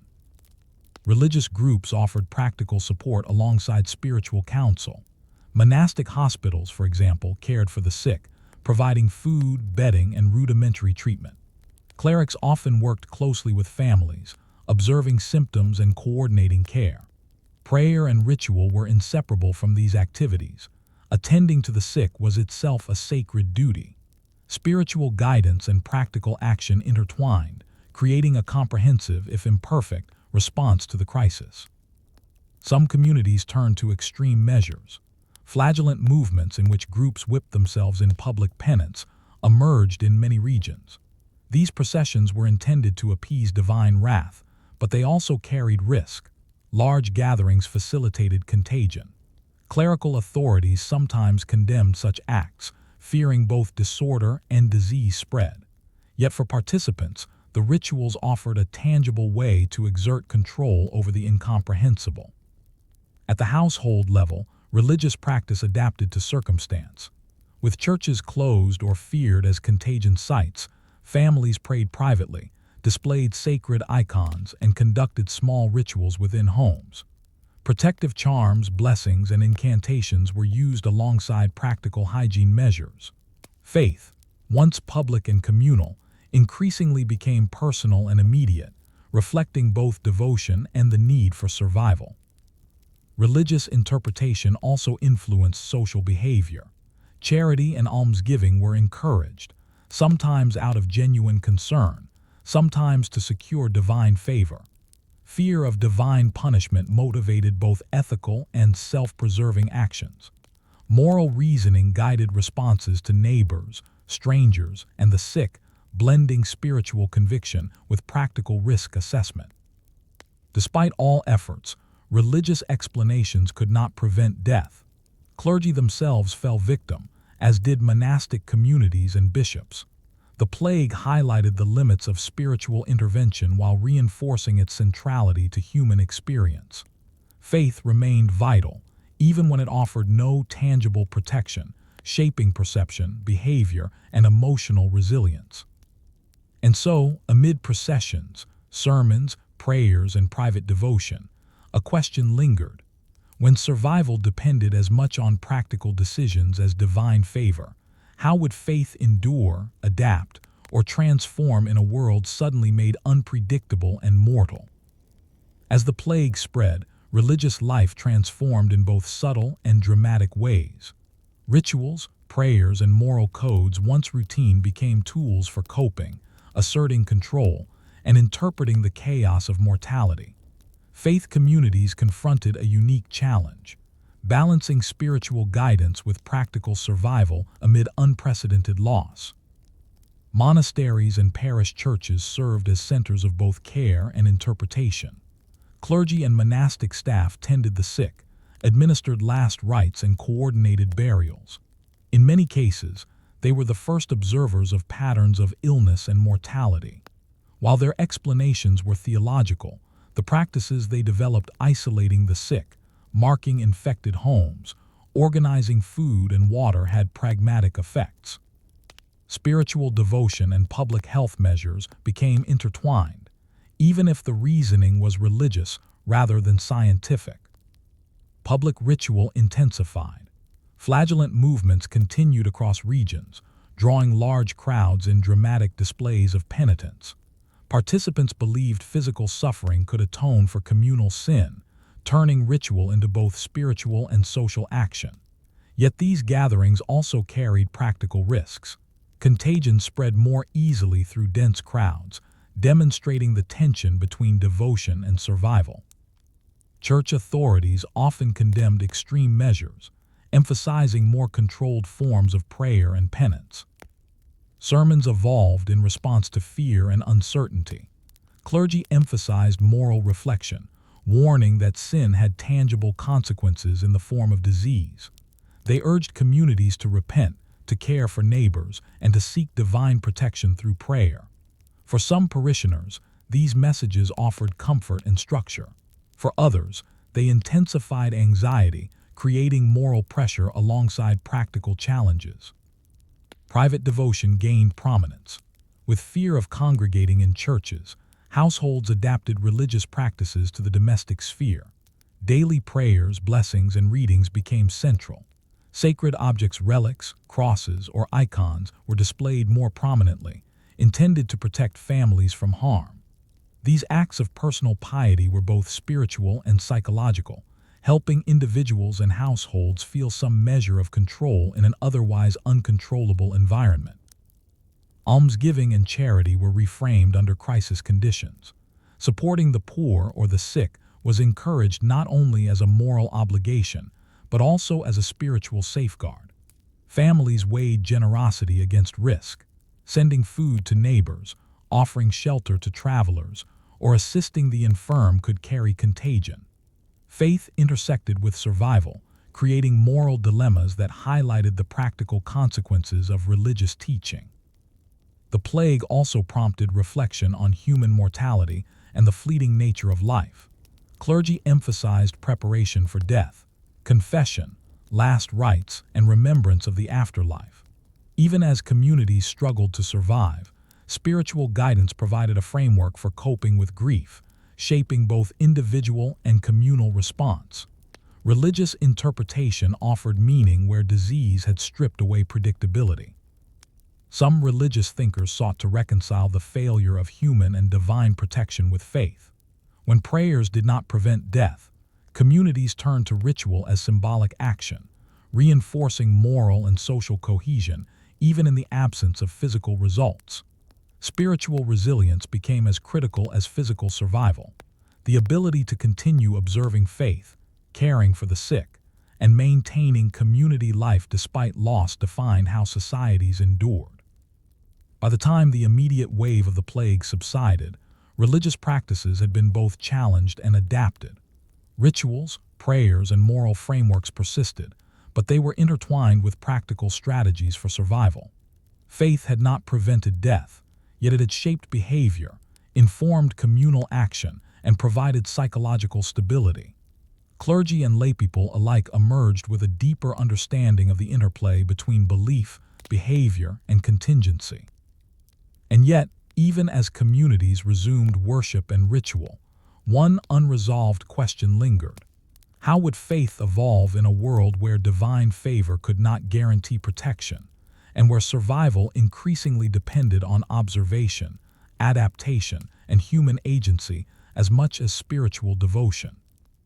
As the plague gradually abated, communities began to assess the profound spiritual and social impact it had wrought. Religious life, though resilient, had been fundamentally reshaped. Churches reopened fully, but rituals, practices, and communal engagement were now infused with the lessons of catastrophe.